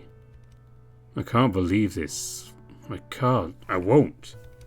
Dean, Say it. Say what? Say it to my face you're not interested anymore. But, please, I need to hear it. Dean, I'd never seen him so angry, or maybe it wasn't anger, but just hurt. I don't want to date you anymore. I'm not interested. He flinched, mouth agape, but stayed quiet. His hand went to his chest, and that's when his eyes pulled away from mine, groaning softly to himself. Dave. Yeah? Get out, please. His breathing was ragged, and I reached out to him. All that got me was his free hand batting mine away. Please. I got up shakily, stumbling towards the door. As I reached, I looked behind me, where Dean still sat, deflated with his face in his hands. Being the first time I'd ever have to say that to someone, and it hurt. It made me feel sick. But somewhere deep down I knew that I did what needed to be done. And I left. In the days I wandered back inside. My face felt numb. My mouth drooped to the corners. I just didn't know how I was meant to be feeling. Sadness for sure. Guilt was a solid maybe. This mix of emotions was new but just as unpleasant, and I needed something to make it stop. I felt sick, and the cramping in my stomach made me pause, grabbing onto the railing of the stairs where I could take more than the first step up. Didn't even know where I was planning on going, but ended up sitting down all the same. My face buried in my hands, I just sobbed. No tears, just whining out quietly as I let my emotions run free and vent in the only way I could manage. It was exhausting all the same though. I wondered if I should get Sal or talk to Orlando about what had happened. But part of me didn't want to talk much at all, given the last conversation upset someone that much. Roswell sat down quietly beside me. Didn't even notice him approach. Couldn't say from which direction he'd appeared from. He'd stayed quiet, carefully placing a hand on my back and resting it there to the point where I could barely feel it at all. But after long enough, he broke the silence between us. Are you okay? No. Alright. The rub on my back started in slow circles. To his credit, it made me feel a little better, but I have to magically make the problem go away. Do you want to talk about what happened? You know about it already. I could maybe make an educated guess, but no, I just saw you like this and it felt serious. It was, I don't know. Do you want me to leave you alone or can I keep you company? Please stay. I don't really know how I'm feeling right now, but I feel bad. Bad? Why bad? I think I just broke up with Dean, or like ended whatever thing we might have had was. He nodded slowly, dipping his gaze. When he offered nothing in reply, I continued. He didn't take it well. There was yelling. I thought I might have gotten punched. We wanted to hear as bluntly as possible. I don't know if that's better or worse, really. It's hard to say. I can imagine why you want to be told in simple terms what's happening. Yeah? When I was told about how long I've got left, they were very clear about what was going to happen. That I was dying and so on. Willie looked around to see if anyone else was in earshot, but Roswell didn't seem to care. Things like that, I can imagine why eliminating any room for doubt is important. Telling someone you don't want to date someone isn't as important as that, though, is it? You tell me. From how I found you, it seems like it's weighty enough that you're affected in a big way. That's different. Different how? He shook his head, stand up and skipped down to stand on the floor in front of me. Both of them were life-shaking events. Maybe at different points on the same scale, but the same scale nonetheless. I slumped, putting my gaze away. I guess so. Just feel gross for doing that to someone else. Would you rather not say anything to Dean if you could go back and do it over? Well, that's not a good option either. How's that fair? Exactly my point. It might hurt now, but it's for the best you said something now as opposed to waiting. They come from someone who really can't afford to wait. I got up and shoved my hands in my pockets, looking him over. You know, I'm still a little shaken after what you told me yesterday. Now you've been so casual bringing it up. That's actually happening, isn't it? Everyone dies, Dave. That's all I meant, and you know it. Well, what's the alternative? You know now, there's no point in just pretending we didn't talk about it. Sure, but just... I don't like the thought of you just... He cut me off by putting a hand on my arm. Would you rather I not bring it up? A little, yeah. Okay, sorry. No, like, I get it, but can we just talk about something else right now? I'm already feeling kinda down. Right, yeah, okay. What are you up to now, anyway? Nothing really. Kinda bored, just noticed you sitting there. No one else is doing anything. Well, I think Sal was upstairs chatting with Hoss about something. Well, I imagine is in the kitchen now. We know where Dean is. And Tyson? I haven't seen him since breakfast. Okay. Well, did you want to do something? Sure. Any ideas? Not really. Kind of feel like drawing at all, but I don't have any of my stuff. Just a pen and my notebook. That's not good enough? I guess it'd be fine. It's not really something we can do together, though. I'd be happiest reading a book while you drew. I don't think we necessarily need to be doing the same activity to enjoy each other's company, but... Unless you wanted to watch a movie? You're going to be thinking about things even during the movie, aren't you? I'd say it's better to let what's in your head out on the paper, even if it's just scribbling. You're probably right. I watched as Roswell started back up the stairs, stopping halfway up before looking back at me and gesturing me to follow. Just stopping off at my room, and then again at Roswell's, we entered the conservatory and got ourselves comfortable. Roswell sat by the window with a book. I opened my notebook to a fresh page after skipping past all the notes I'd taken so far about the vault. What's something in mind for your drawing? Not really. It was just going to let it happen, I guess.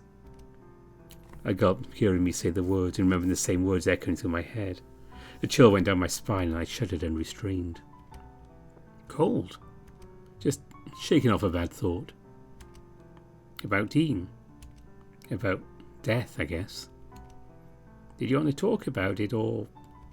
I don't know. Maybe? Or you just let me know. I could feel him watch me for a little bit before turning to his book, and I started laying down lines. Scratchy and messy. I wasn't even sure I was drawing until I had a face and found myself just drawing myself. Occasionally I looked across to Roswell to see if he was watching. He was just idly reading. What are you reading, anyway?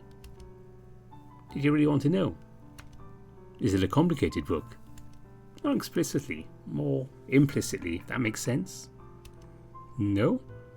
Oh, let's see. You know the story of Hansel and Gretel, right? Frowning, I thought back to my childhood. It was an old story, so I just assumed everyone had known about it. 2 kids, a forest, gingerbread house? Right, that's the version you'd expect to hear, right? That's not what's in that book, I'm guessing. Roswell shook his head, setting the book down after marking the page.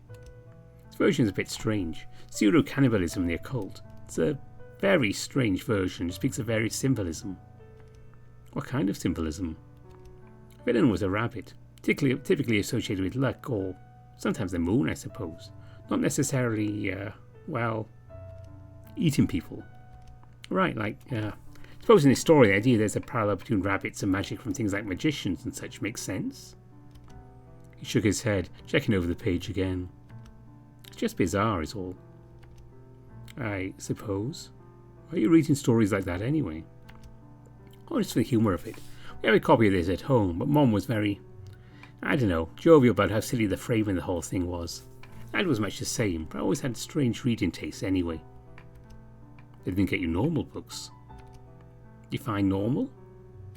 I don't know, like books for kids?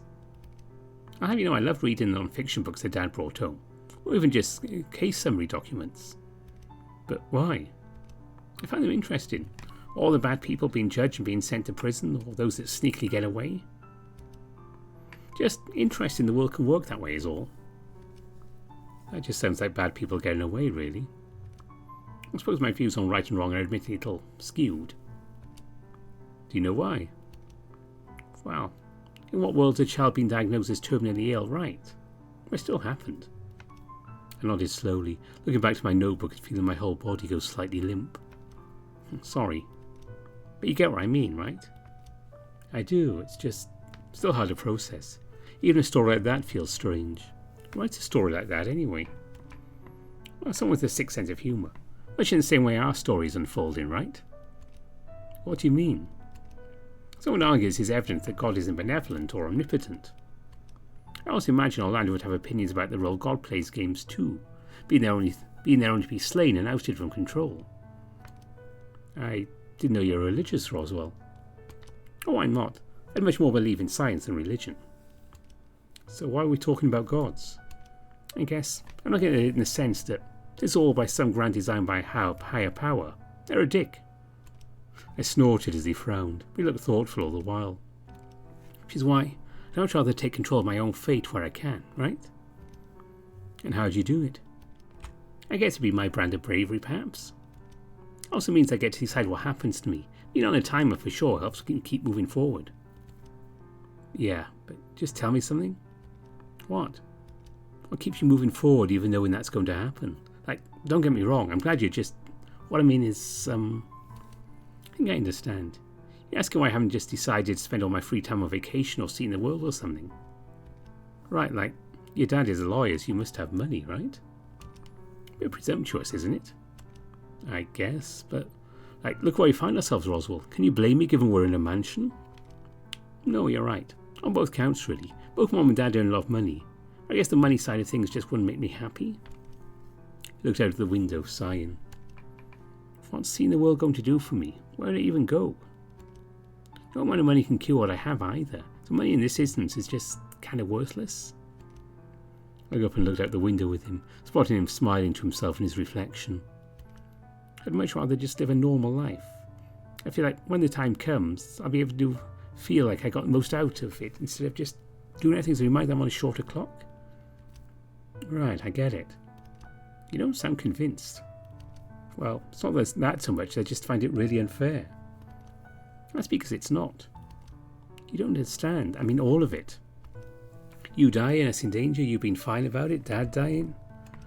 I breathed in deep and continued talking with my jaw clenched. It's not fair that I'm the one who gets the vault to work. It's not fair that somebody decided we had to be the ones targeted. It's not fair the mafia exists. It's all just so unfair. That's life, isn't it? Well, at the very least life as I know it. But that just circles back around to doing what you can and taking control of yourself. But how? I'm just one guy. If I'm being honest, I'm not all that special. Come on, Dave. You're very special. I don't mean like that. I just mean, like, All these things seem bigger than what I'm able to deal with, even with a gun. A gun? You think a gun would help? It doesn't need to be a gun, really. Just anything that makes me feel like I could fight back or do something. There was a sigh of relief while Roswell chuckled slightly. He's only a tool to incite change. Thankfully there are plenty, even in this mansion. There are? Well, consider the hidden parts of the mansion, for example. Who knows what lays in those places? You mean like the library? I mean like all of it. That said, there's a sword in the museum if you feel inclined to use something more medieval. He placed a hand on my shoulder and picked his book back up. But remember, most of all, you're not alone in this. No matter what happens, or if the worst case scenario comes to pass, you're not alone. The worst case scenario? Again, sorry. Maybe we should stop talking. No, it's okay. We should have something nicer to talk about, though. Well, what are you planning on doing after this month is up? After we get off the mountain, you mean? Right, what comes next for you? Well, everyone's leaving except for Dean, from what I gather. Tyson might stick around, but he might not. So I don't really know. I think you should go to the beach. Why's that? Do you like the beach? Chances are if you're the one organising this vacation, you'd try to get a beach house and we'd have spent the month there. That'd be nice, actually. Maybe I should... I can totally imagine you stocking up on some nice paint or markers or whatever, just drawing by the seaside to recover. You might need it, too. Plus therapy, probably. Right, and therapy. Wandering back over to my notebook, Roswell started flicking through his book again. I continued drawing, letting my mind wander over everything Roswell had said, ultimately thinking about the beach. Time ticked on by as I filled my notebook with sketches of my friends, various doodles of us doing things or random shapes, at least until the ink in my pen ran out. Roswell seemed to have been amassing books, flicking through them with a frown as if looking for the answer to a question he'd realised was of vital importance. So I asked him how he's going with his books. He flashed me a smile, said it was going well, right before going back as if not having been interrupted in the first place. I retrieved another pen from nearby, by some miracle being left around, and continued drawing. A lot more distracted by how Roswell was poring over the pages of his book. Dave? I was just staring into space and hadn't registered him addressing me at first, but I did double take when he called my name again. Huh? What? I just wanted to see if you were hungry, that's all. Maybe a little. I'll go get a snack and then watch a movie now. Aren't you worried I'm going to be thinking about things while we watch it? How you been drawing the past few hours? You're going to be thinking things regardless of what we do. I'm tired of reading at the very least. Oh, right, sorry. It's alright, I could use something sweet writing about now anyway.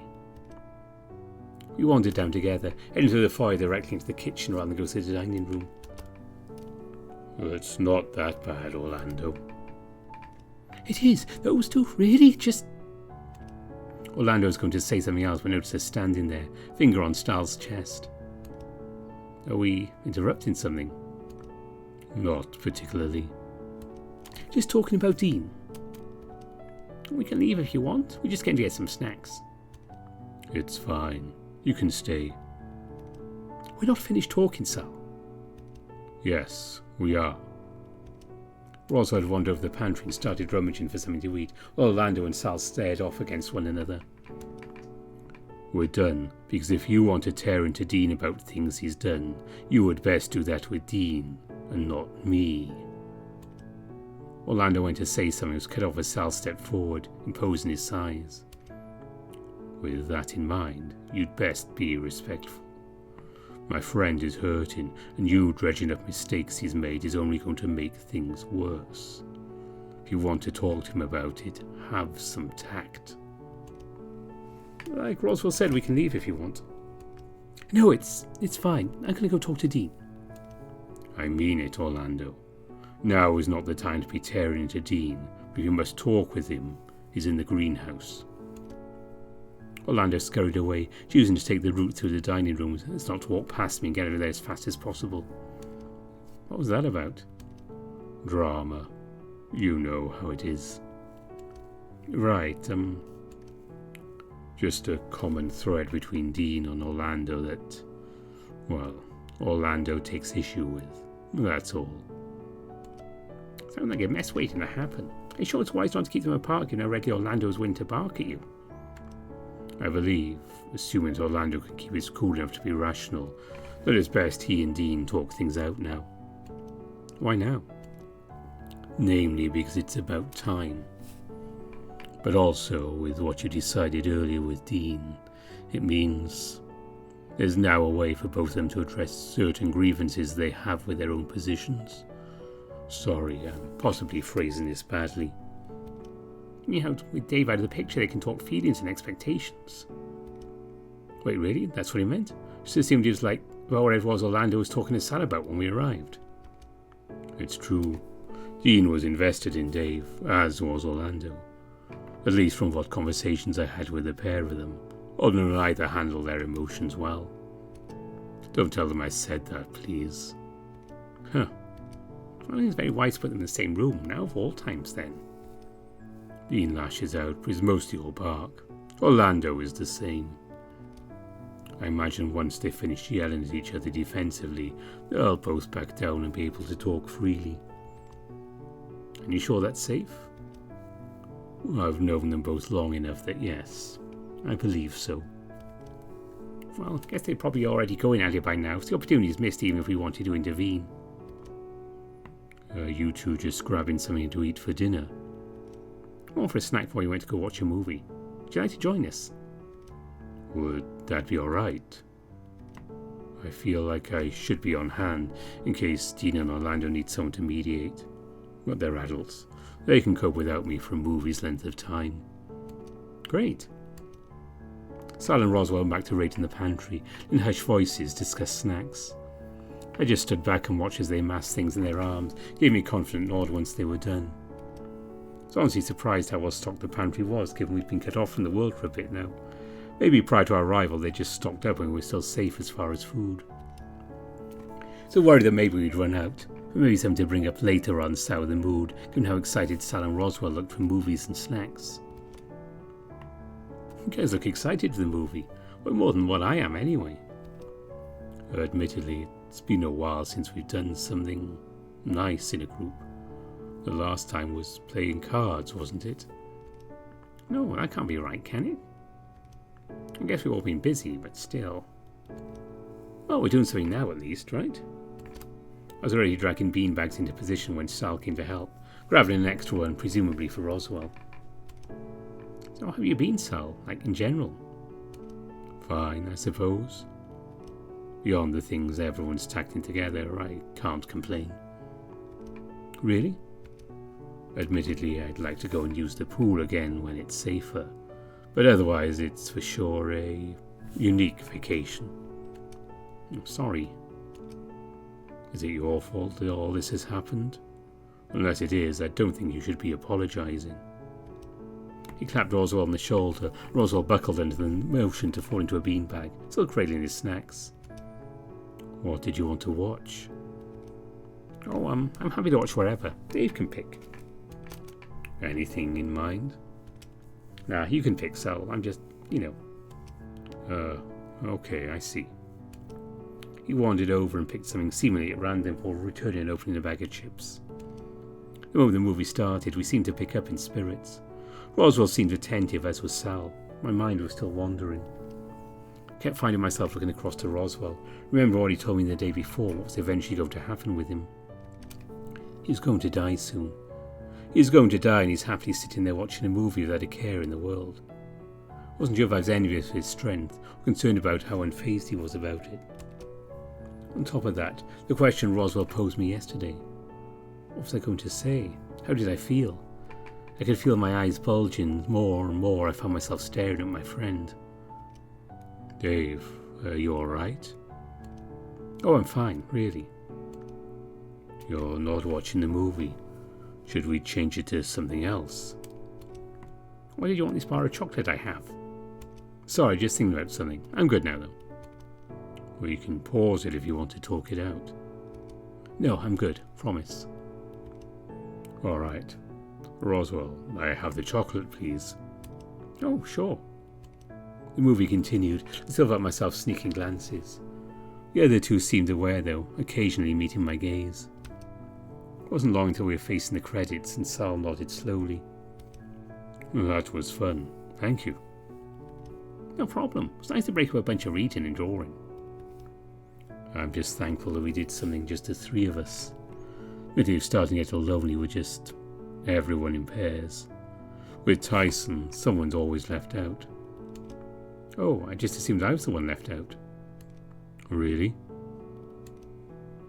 Well, you do wander off a lot, Dave. It's any number of times you just decide to take a nap, leaving the rest of us able to pair up.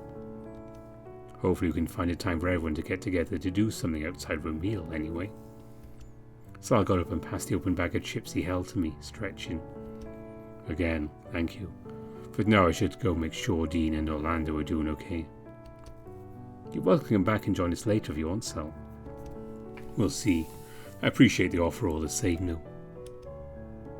The faintest smiles crossed his face before he wandered out of the room, leaving Roswell and myself alone. We sat there quietly for a bit before Roswell broke the silence, resting back into his beanbag as he looked at me. You're worried? Sort of. Maybe worried's the wrong word. You're more conflicted about what I told you yesterday. Well, yeah.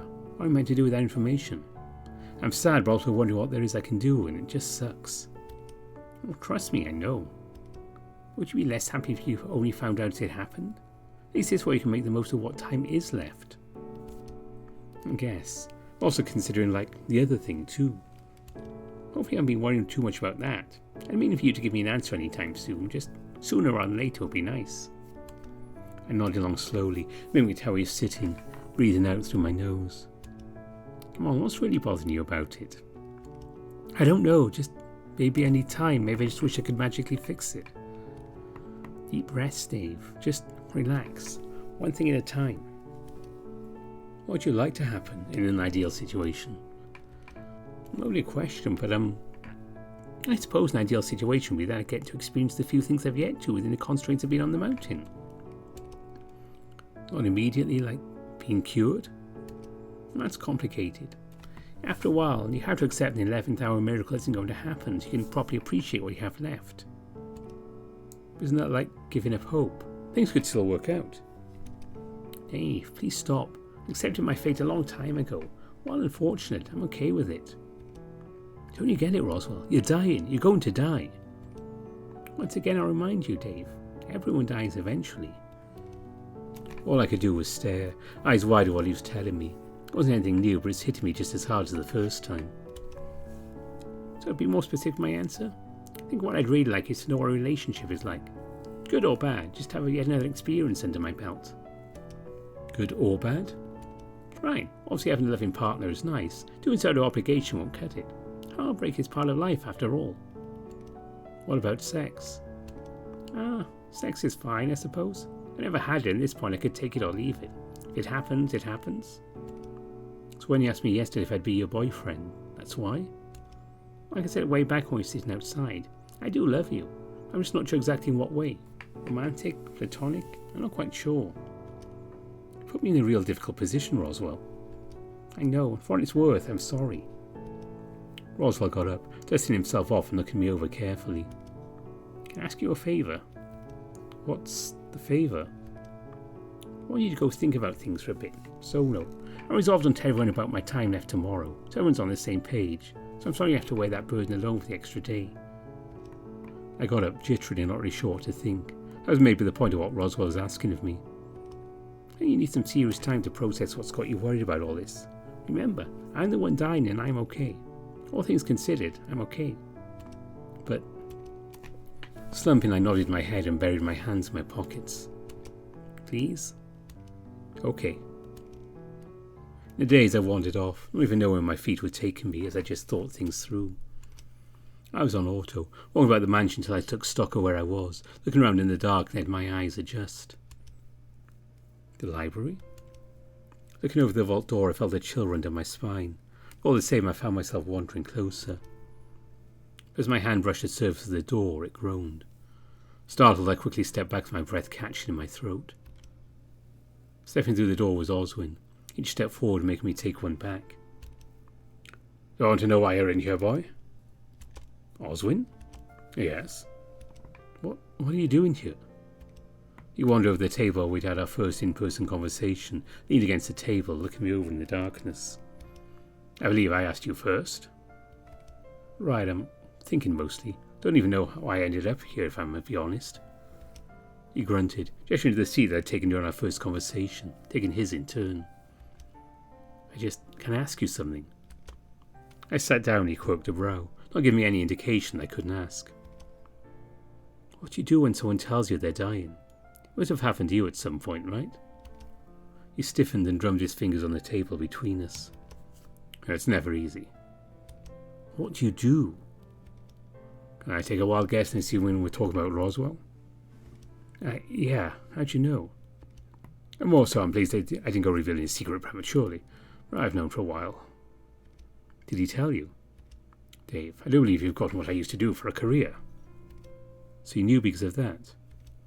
Given what I was working on, I was approached by his mother to question if there's anything that could be done. Anything at all. But there wasn't. Sadly, no. With my medical license revoked, I could hardly go walk into a hospital and administer a test myself either. But what Roswell has is, unfortunately, untreatable now. He is going to die. It's hard to hear from someone other than him, and I could feel my eyes bulge and face go numb with feeling. What do I do now? My friend is going to die. What do I? Imagine he's told you and then his delivery left it all to be desired. He's so calm. Who says things like that? I don't understand. He turned 18 this year, I believe. So it makes it, 13, 14 years ago that he's known. That young, but that would mean... He was a child when he was told, yes. So wondering he lived this long, but regrettably he's very much out of time. That's horrible. Would you rather he'd been lied to? At what point is it more cruel to hide his lack of future from him, as opposed to placing this burden on the child? So his parents, every effort was made to ensuring he was comfortable, that the flow of information was dictated whatever his curious mind wished to know, even being so young. Can't believe it. That's just so unfair. There was that word again, and I caught the faintest smirk on Oswin's face. That is, unfortunately, life. I imagine this isn't all that comforting to you. Of course it isn't. You'd have said something sooner. We'd have done so many other things and made better use of the time. Wouldn't that fly in the face of his wishes? What do you mean? To live a normal life. That's what he wanted, wasn't it? I just don't understand. How can someone be so willing to die? Because everyone dies eventually, Dave. Roswell has just had over a decade to come to peace with the fact his life is significantly shorter. I slouched in my chair and pouted. Even now I didn't understand how to process what I was feeling. Between feeling overwhelmed and helpless, I slowly brought my gaze up to Oswin. Let me ask you this. Are you his friend? Of course. Do you care for him? Obviously. I fail to see why this is an issue for you. You are not the one dying, he is. Given the circumstances, I understand why you'd expect Roswell to be distraught. I'm sorry to say that all that is long past.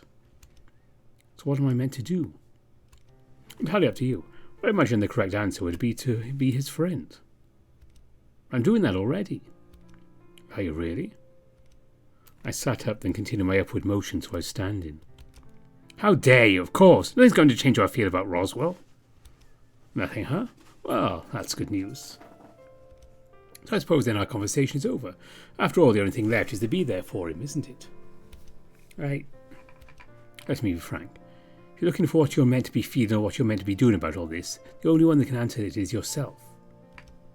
He rose from his chair as well, hands in his pockets. It's a sad event, so be sad. Cry if you wish. But the more you bring up that you don't understand, the more taxing it's going to be in his final moments. He wandered over and put a hand on my shoulder. Do you understand, or do I need to go over it again? No, I get it. Good. If you're still struggling with this, go speak to Roswell again. Speak your mind, but be tactful. Rich coming from me, but I'm hardly a paragon of virtue, am I? Thanks, I guess. Now, if you don't mind, I have some reading I need to do. Things to look up, and I'd much rather do that without the audience. We can take the door there down to the basement. He punched something into the door and opened it up, gesturing through it. Good luck. I followed the passage beyond the door, letting my hand on the wall guide me forward until I emerged in the basement. Then from there I stepped back into the foyer.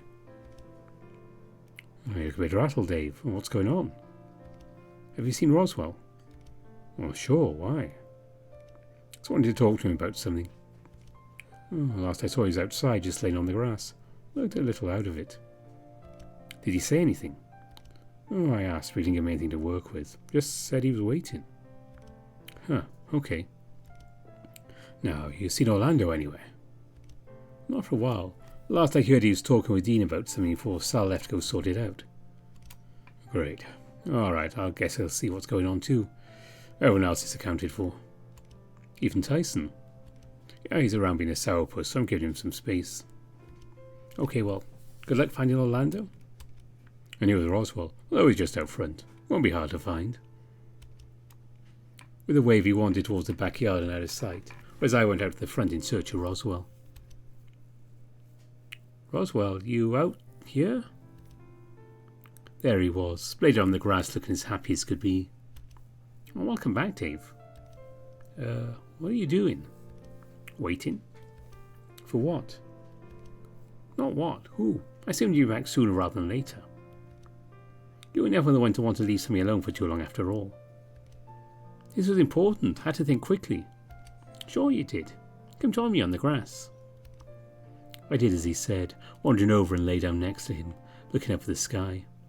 The evening was starting to roll in, the soft blues of the sky were transitioning through warm pinks and oranges as the sun set. So, I was thinking. Tiring. I can only imagine. Roswell, can I be honest about something? Sure, what's on your mind?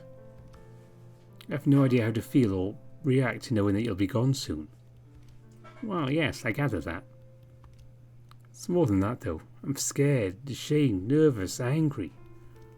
Roswell sat up slowly, looking down at me, visibly confused. I think you might have the cycle of grief covered if maybe a little out of order. Normally you face through them rather than just have them all at once, you know. I'm sorry, not just about that, but I'm sorry that you're going through this. I don't know what it's like, but it seems horrible. Oh, it's not the best, no. I've been a bad friend, haven't I? Not as bad as you think, Dave. You just care and don't know how to best handle this particular bit of news is all. There's something I can do? Nope.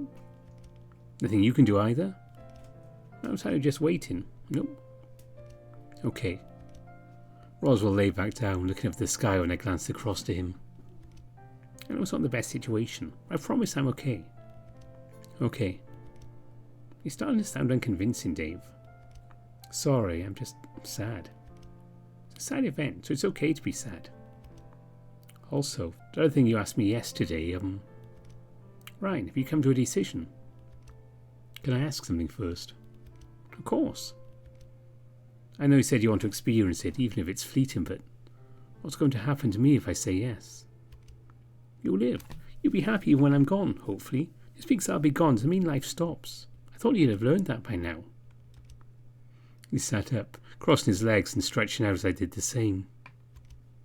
Okay, yeah, okay. Even as I struggled to make sense of it, Roswell was still smiling. For some reason, he really was fine with all this. My eyes dipped down, my brow furrowed, and asked myself deep down how I felt about this.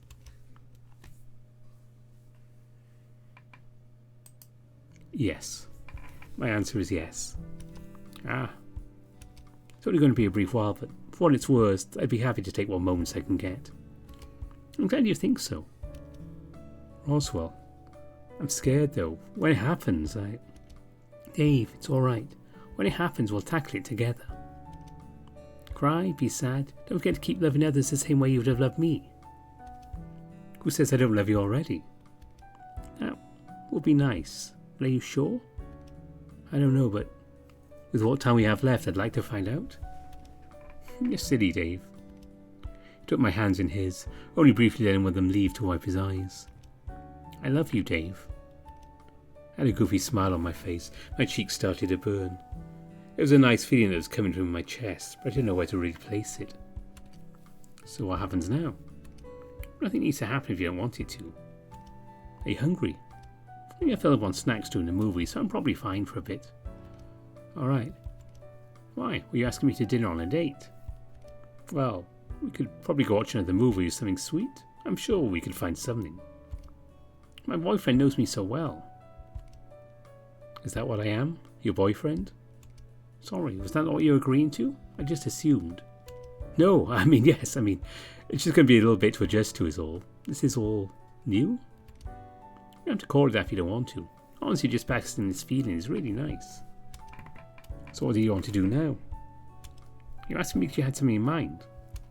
Not at all, I'm just wondering. Honestly, I didn't think this far ahead. We can just watch a movie. I'd say we should go do that. We can't watch more movies? We can, as if you want to. It'd be nice to cuddle up and find something easy to watch, let the evening go by. We both got to our feet with Roswell lingering a little behind. I waited for him by the door and he wandered up ahead of me as I looked out over the lawn. Oh, Ty. Hey. What are you doing here? Nothing. What are you doing outside? Just, Roswell. He's outside. Yeah, and? I think we're dating now. You sure about that? Yes. You don't sound sure. We are. We're dating. Congrats, I guess. What about you? How are you doing? Fine. Why? Just thinking, maybe you should take my bed again tonight. Helps with your headache, right? And where are you going to sleep? Dunno, perhaps you. How's your headache anyway? Fine. Still there, but it's better. So you'll take my bed again to stay on top of it? Sure, thanks. May as well head up now then. Like anything's happening down here anyway. Oh well. Sleep well, Ty. The words were a bit out of my mouth when he came in close and gave me a hug. Didn't explain or say anything more, instead just breaking away and heading upstairs himself. We'd watch a movie with the pair of us yawning when we made our way over from the rec room to Roswell's bedroom. Today was a good day. You'd end it that way for sure, yeah. Right, I think tomorrow will be easy. Then everyone know that, well... Did you want me to do most of the talking? There isn't anything to say, is there? At least regarding us. This comes down to us dating and that's that. True, but... I don't know. Anything else needs to come from my mouth, remember? I appreciate the sport. It's my news to give. Right. Roswell came closer and hugged me around the middle, cuddling in. I could have some cuddles in bed, I think. Probably won't take me long to fall asleep at this stage. Oh, should we turn in then? I was planning on having a shower first, but I'd say so. No worries, I'll grab one after you and just get comfortable while I wait. Won't be long. He flicked off the light and disappeared into the bathroom, then soon after I heard the shower running. Not long after I heard the shower turn off and we tagged out.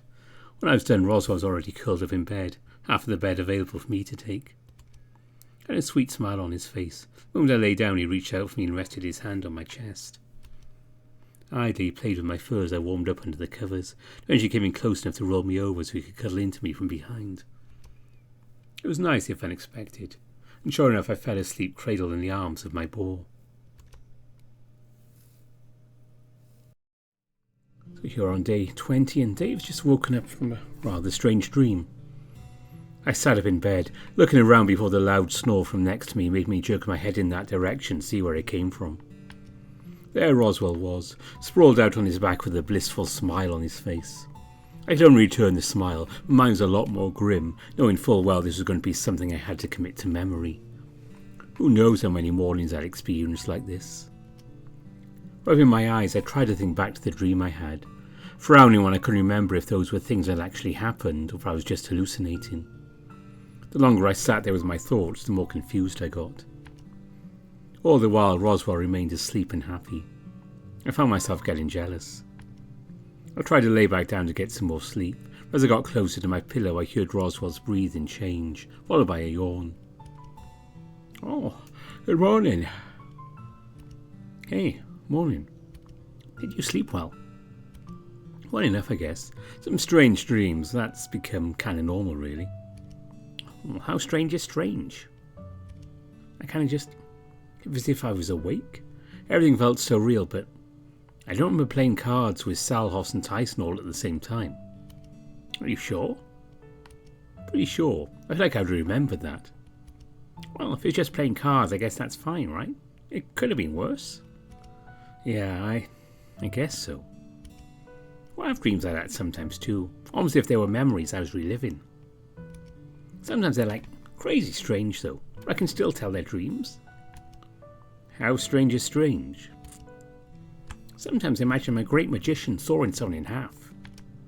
But when I do the trick they turn to candy, it just kind of gets everywhere.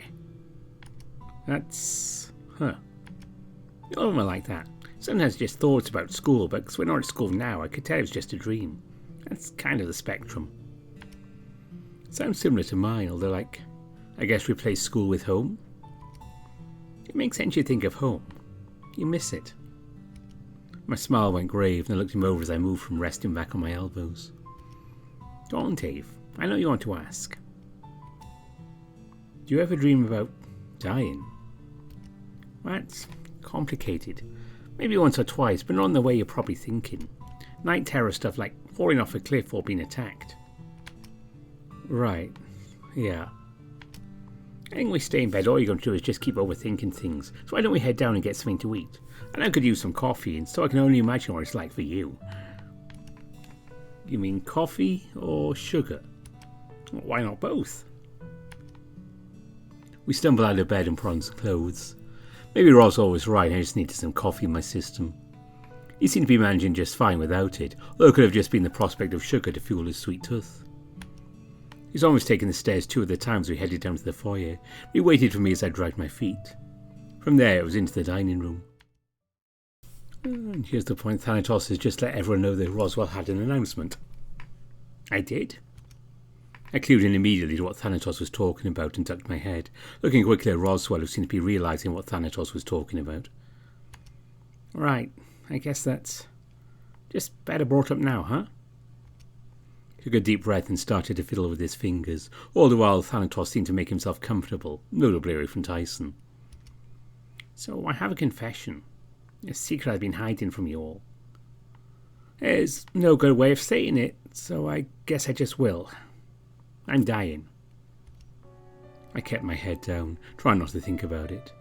Even knowing it beforehand didn't help, and being reminded of it just made my head sink. A long time ago I was diagnosed with something untreatable. For the most part it was benign. It didn't really hinder me at all, is what I'm saying. But I was told that it was terminal. It was young too, real young. Right, like 4, maybe 5. I can verify this. I was consulted on if there's anything could be done after the hospital issued the diagnosis. Regrettably, Roswell has the right of it. It is untreatable. Everyone seemed to stay quiet as Oswin spoke, his tone level and calm. It's not easy to tell a child they're going to die. But from speaking with Roswell's mother, they sought out every avenue they could think of. Mom and Dad were very accommodating in answering what questions I had. I barely remember what I asked, given it was so long ago, so chances are I asked the same thing multiple times over. I was the advice of the consulting paediatrician. Granted, I'd second that advice. I think it was the right call. I appreciate knowing what's happening to me, why I got sick at times, and whatever. Now for the big news. How long do you have left? Truthfully, I'm on borrowed time. I could make out the month, maybe another one or even a year before it happens. Thanatos shook his head. Wrong. What do you mean, wrong? Remember we've seen the different outcomes of this month? Wait, it's less than a month? It's variable. I've seen it happen once, no, twice, but both on different days. You've seen me die of natural causes. That would mean I don't make it home. I don't know how the next few days play out. You might get home before it happens, you might not. But that's not long. 10 days or so until the end of our vacation. 10 days until Roswell dies. Don't go being dramatic. I said it could be sooner than that. And how is that better? Because nothing has been decided yet. I thought you'd like the variants. The reason I'm bringing this up now is because where we find ourselves. Getting off the mountain or potentially needing to make some hard decisions. I'm getting early so we're all on the same page. What hard decisions specifically? Roswell breathed in deep, exhaling through his nose, looking at me briefly, then to Thanatos, then to Sauron, talking to the group as a whole. In the absolute worst case scenario, if someone needs to die or be left behind, then it'd be me. Everyone looked uncomfortable and wanted to look at Roswell after he'd spoken. Except for me, and after catching my eye, it was clear to notice no one else was looking at him anymore. Logically, it makes the most sense. Someone needs to be left behind so others can survive or escape or whatever. It makes sense that that person should be me. So please, Hopefully nothing happens, but if it does... He trailed off, looking at the others as if pleading for them to acknowledge what he'd asked. I'd already made the promise. I haven't had the extra time to process it, but it didn't make me feel any easier having the prospect brought up again. I promise. The words were barely out of my mouth when Orlando stood up suddenly and stormed out of the room, followed quickly by Hoss. They looked distraught, and Orlando was most definitely crying. Tyson shot me a look before getting up out of his chair and going after Hoss. Roswell shifted in place before settling in his chair with a sigh. Yeah, it's done. Later that day, Sal and Dean were sitting on the steps out front, not really saying anything and just watching the world go by. Hey guys. They turned around before gesturing me closer, and I sat next to Sal where there was space. How are you holding up? Me? I'm doing alright. Just finished talking to Orlando, Hoss and Ty about it all. Yes. What about you two? It's a lot. We're mostly just letting it sink in. Among other things, yeah. I kept my head down. I was able to really interact with Dean after what happened the day before. So, just so I know, are you two on speaking terms after yesterday or no? The silence that came after his question spoke volumes. I think largely that was because I wasn't sure who was meant to be answering him first. Alright, I'll do the talking first. Look between the two of us, out to the lawn stretching out in front of us. I could see his snout twitch as he thought the words over, starting slow. I appreciate how direct he was about it. I appreciate the difficulty that would have come from having to tell us that too. Did he have to tell us that? I believe that is the correct phrasing. All things considered, anyway. Of those at the table, though, you're the only one who readily promised what he was asking, Dave. He's my friend and asked me to promise. What else was I meant to do? It's not as if I feel like talking to the others has helped you process things, hasn't it? A little. It's not an easy thing to promise, though. Why's that? Someone's life just ending, right? I got the impression that something like this was on its way, but didn't know for sure. How? Did he say something? Kind of. He asked me a few times about our relationship. Figured that he was just doing what the others were doing as far as pushing us together. And with him, it seemed a bit more serious, almost like he was worried about something. Lines up that this would be what he was worried about. Right. I nodded slowly, thinking it over before standing up. Well, that's reassuring you're both doing okay, compared to the others at least. Don't get me wrong. It's still a lot to take in, but I think we're doing okay. Alright, we'll just have to take it as it comes. Has anyone spoken to Roswell yet? I don't know. He left a little bit after you two left and left me with Thanatos and Benson. And Oswin? Took Roswell to go take his mind off things given everyone else left. Well, no, I feel a little bad. Why? I concur. It seems more appropriate that a family friend would help you, especially someone who has a background in medicine. I suppose one of his normal friends? All his normal friends left, right? I'll go check in. Making the rounds, I may as well continue, right? And now we jump forward to just after dinner. Roswell wandered over and picked up my plate, and along with his started to head into the kitchen. I can go to Roswell a hand giving the dishes. Hold on. What? Something's bothering me. Something's off. What's off? I'm not quite sure, but it's something to do with you and Roswell. Oh, you mean how they're dating now? Excuse me? I immediately looked away but caught sight of Dean staring right at me, or rather through me. Right, I could feel the guilt starting to build in my stomach as he silently stared me down. Slowly he got up and eventually walked away without a word. Oh, that's not good. Sal got up next and wandered off after Dean. I had a pretty good idea why. So, are we going to get a story as how this came about? And why your time of it seems really poor, given Dean's reaction? It sort of just, I won't say it sort of just happened, but kind of did. I mean, like, Roswell asked me outright a few days ago. Or like, a while back, he actually said he had feelings for me in some way, but didn't know for sure what they were. Weren't you dating Dean at the time? I don't know, I just know that, things sort of just, happened. Roswell, might explain it? You have to admit I'm a little curious too. Nothing much to it. I said how I felt, gave Dave the choice knowing everything would come along with it, and came to the decision on his own. Really? That's it? Sounds a little sketchy to me, especially with Dean vaguely in the picture. What do you mean by vaguely?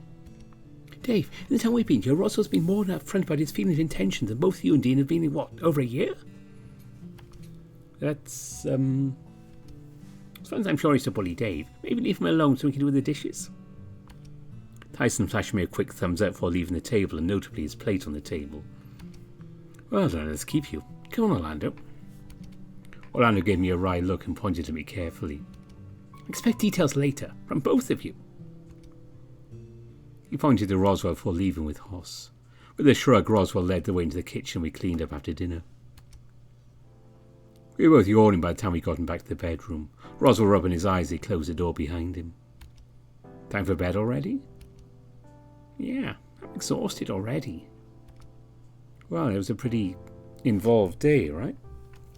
Dad, well, I'm not 100% either. Oh, right. Are you in pain or... No, I'm alright. It's just tiredness, really. Don't think I'm going to start sleeping as much as you do, though. Hey! He nudged me playfully before yawning again. Go on, go have your shower and we can settle in for the night. You sure you're feeling alright? Absolutely. It's just tiredness, I swear. By the time I'd returned, Roswell was unconscious, sprawled out on his bed with his shirt half off. After helping him out and making sure he's comfortable, I climbed into bed next to him after turning off the light.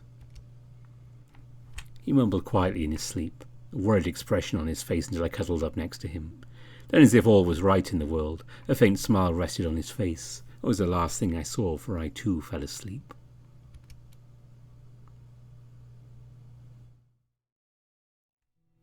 I slowly opened my eyes, my head throbbing gently with a vague feeling of pain. Or maybe not pain, as if the inside of my skull had been itchy and I'd just given it a good scratch.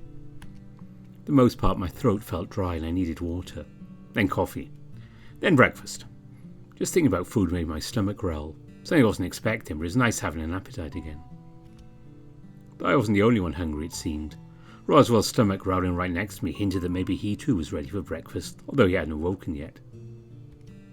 I slowly got up and let the feeling return to my fingers as I thought about the dream I had. Maybe not a dream, but it sure was something. Good morning. Roswell mimicked how I'd sat up and stretched out his fingers as well, rubbing his eyes. Did you sleep well? Pretty well. I didn't get any strange dreams. I must have been really tired. Oh, kind of ready for breakfast. Me too, don't worry. How did you sleep, old boyfriend of mine? Me? That's a strange question. Well, that's strange, really. Just ask me the same question. Not like that, just... I'm not sure how I slept. I was asleep, right? I think so. Only you'd know, though, given I just woke up. Yeah. Huh.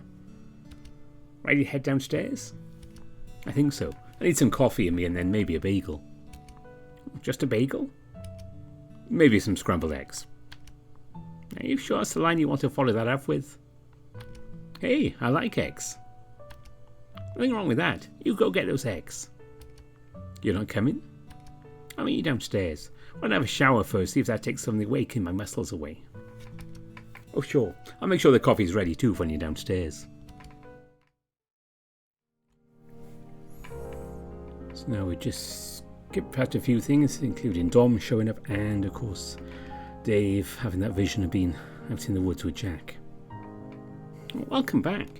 I looked across to Roswell sitting there calmly on the bed, the bag of marshmallows next to him. Hey, how are you feeling? Aside from the blood and stuff, I mean. Confused? Tired? Where am I? My room. Dantos was wandering around and asked for Dean to retrieve you from downstairs. I'd have offered, but I'm not exactly strong enough to carry you myself. So you know where I was, what I was doing? Specifics, no, but I have a hunch. Well, it wasn't all that important, really. Nothing of interest learned at all? I think I just need time to think things through. Dom's showing up plus what's going to happen in a couple of days. Roswell nodded slowly, shifting the bag of marshmallows over to me. I took one, squishing it gently between my finger and thumb. It's a lot, huh? I feel trapped. I feel like we're trapped. We're not really. There's at least 2 ways out, but neither being certain, we can't leave the best case scenario of everyone getting out alive. It's not realistic. Do you want to aim for less? Doesn't seem right either. Sorry, that's not what I meant. What I meant is, He trailed off, scratching his head and coming up short. Suppose I don't know what I meant. I just know there isn't a situation currently presented to us that facilitates us all getting safely out. If you're trying to make me feel better, it's not working. What would make you feel better? Was there anything I can do? I shook my head, offering to put the marshmallow into my mouth and shifting so I was sitting on the edge of the bed. From there I stood up and felt the aches in my body from where I'd fallen down. Are you going to take a shower? Yeah. I can't smell anything but blood right now. Then we should probably find out what's happening with dinner, right? Oh, you missed dinner. You were out for hours. Oh. I could get you a sandwich if you want. That's all we had. Otherwise... Shaking my head and continued over the bathroom and carefully peeled off what I was wearing. It's alright. I think I'll just take the shower and go from there. Oh, sure. Okay. Roswell. What? Things are going to turn out okay, right? For you? Oh, don't worry, Dave. I'll be fine. Took a shower, and when I came out, Roswell was still sitting on the bed, though he'd changed into his pyjamas. Just looked at him comfortable, made me a little jealous. I wandered over slightly groggy from the heat. Not being able to smell blood anymore helped too. As I got closer, he pulled back the covers and I slipped in, my head feeling heavy the moment it hit the pillow. I was asleep shortly after I saw him start to make his way to the other side of the bed, but deep down I could feel his hand take mine as a sign that things would be alright, if only for now.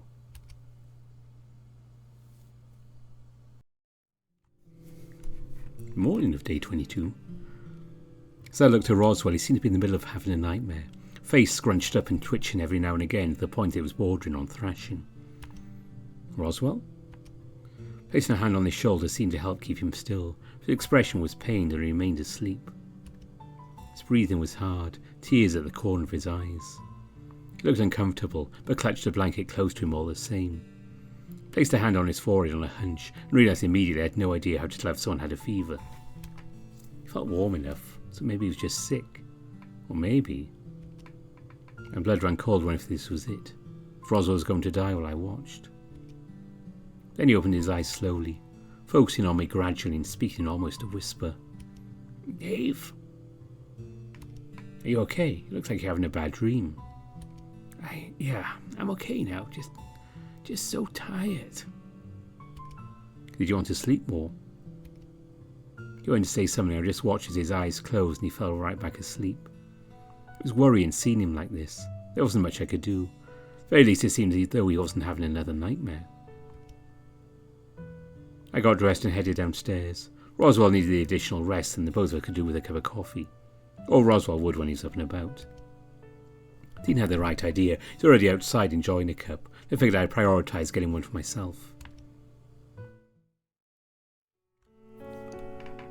Oh, we've just discovered that Roswell's pretty sick. And not just what's wrong with him, there's something else going on. So, Dave and Ty just started talking here. When I get home, want to go to the beach? Wait, what? Oh, get out of here, go on a proper vacation. His eyes dipped down briefly to his hands, seemingly realising something the moment he suggested it. I guess it'd just be the two of us. Now, anyway. The implication was clear, knowing full well that Roswell wasn't likely going to be in a position to come with us depending on when we left. Even how long after his passing would it even be appropriate to go on a vacation? The conversation seemed to die there, though, fading into silence.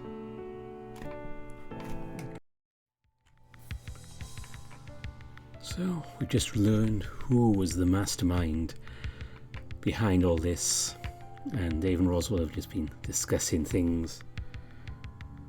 With a sigh, I rubbed my face, looking at him. This really hurts, you know. I tapped my chest, shaking my head. It's hard to wonder if you said or did things to manipulate me into liking you, to being boyfriends this next week or so. I don't want to believe you did, but I'm sorry. I can only promise that never factored into it. I've loved you in what way I do for so long that I wanted that nice thing at least as reassurance that I'd made the right choice. You made the wrong choice in not telling me after the first time. He was quiet, hanging his head. This is a lot, and a very difficult position you put me in. You tried to kill people. I know. That's not okay. I know. So where do we go from here? I don't know. Did you want to break up? No, that's all I meant. And what did you mean? I think we need to tell someone that would be able to process all this and help. You can't be doing this alone anymore. I haven't been. Paul's helped set things up, arrange things, so he wasn't meant to be on this mountain. Well, so much for that.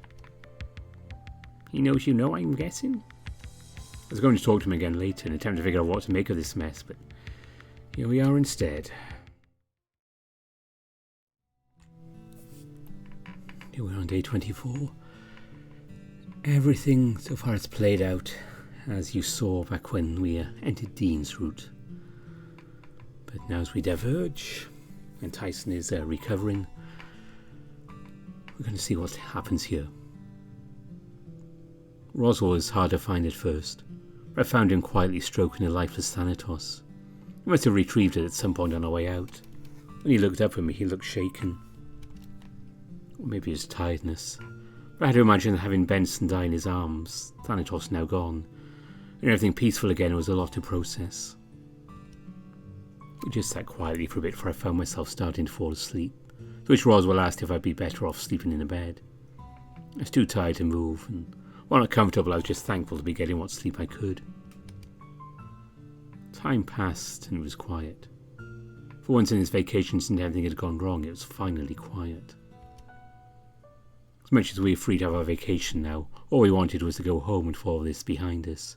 Just move on to something nicer if we could. I woke sometime early in the morning. It was a peaceful day. The sun was out. The world outside was bright and warm, and we were alive. I got up and changed clothes, putting myself on autopilot without even considering I didn't need to anymore. There was no danger, but what was different was our access to the outside world. My phone in hand, I saw that I had reception. Something I didn't register significant immediately, but as I processed it, I found myself smiling excitedly. We jump a bit and Dave has just got to the middle of the hedge maze. My breath caught in my chest as the middle of the hedge maze opened out before me. My eyes wandered over the bench sitting over the side, and sure enough there was Roswell. His eyes were closed and he was still. I could tell the chance of him just sleeping was slim.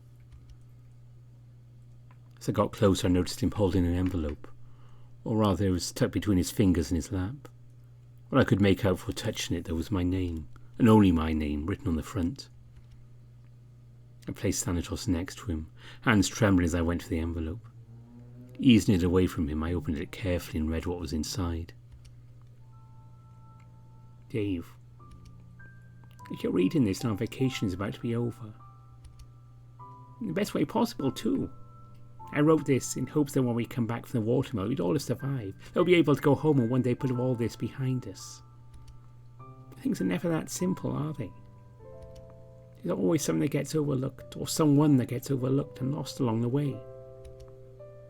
If you're reading this, then as you came back to the mansion without me, or I gave you this letter, for what it's worth, I hope that I'm the one who's able to give it to you. I was doomed from the beginning, Dave. I was never meant to live past this vacation. From making myself more sick to get clearer visions from the vault, to trying anything and everything to keep you safe and alive. After all, if you died, what did that mean for the rest of us? It's the same as letting Memphis get access to the vault. No matter what happened, I couldn't allow that to happen either. All that ever mattered was to give you as much time as I possibly could, and hopefully you'd outlive your friend who was doomed to die all those years ago. I'm not sad about it. If I may die soon, know that I'll do so happy. I have no regrets about what I did. If I had to do it all over again, I would. Not because of some grand ideal like love, or because I was deluded enough to think I'd be able to save the world, but because it was right. And whatever warped way right here means anyway. My choices were between doing nothing and watching you all die, or choosing one person to take the fall and save the rest. If that person to die was me, then so be it.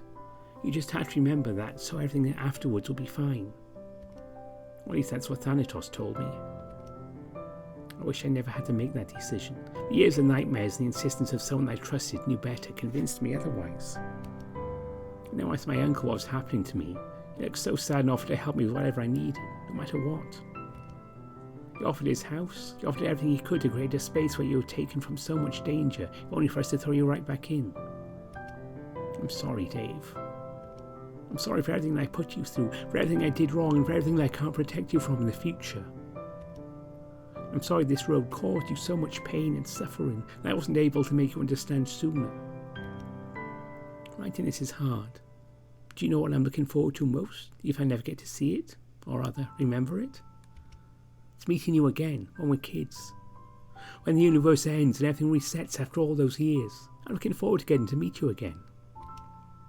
Even if it's something as simple as building a snowman, that day is incredibly special to me. What are the chances of any of this is even real? Or that these things even happen? Even now I wonder if this wasn't some huge, cruel joke by the gods or a demon just to make us suffer for entertainment. I'm being honest, I'm scared, Dave. Scared of what's about to happen now that we're so close to the end. Will it hurt? Will you all forget me? Am I going to see my mom again? If you do get to see her, would you tell her that I love her? Just in case I can't. I'm sorry I couldn't be around longer, Dave. Do you know of all the countless nights I spent thinking about you with a smile on my face? You've said childhood memories and maybe an innocent crush. I like to think that at some point along the way it turned into love. Maybe it was that reason I wanted to do everything I could to keep you safe, hoping you'd try and do the same for me if you could. I know there isn't. That medicine that's in the vault is a lie that's better off destroyed anyway. It was made for my dad, or that's what I was led to believe. No other place or time it might have worked for me. I didn't know the code until Thanatos really started making me think about it. Before you go wondering, it's best if I don't give you that code, Dave. That way, if this is how everything ends, that medicine can't be given to the wrong people or used as a weapon to prey upon those that are desperate enough to fall for a fake. It's a cruel world we live in after all.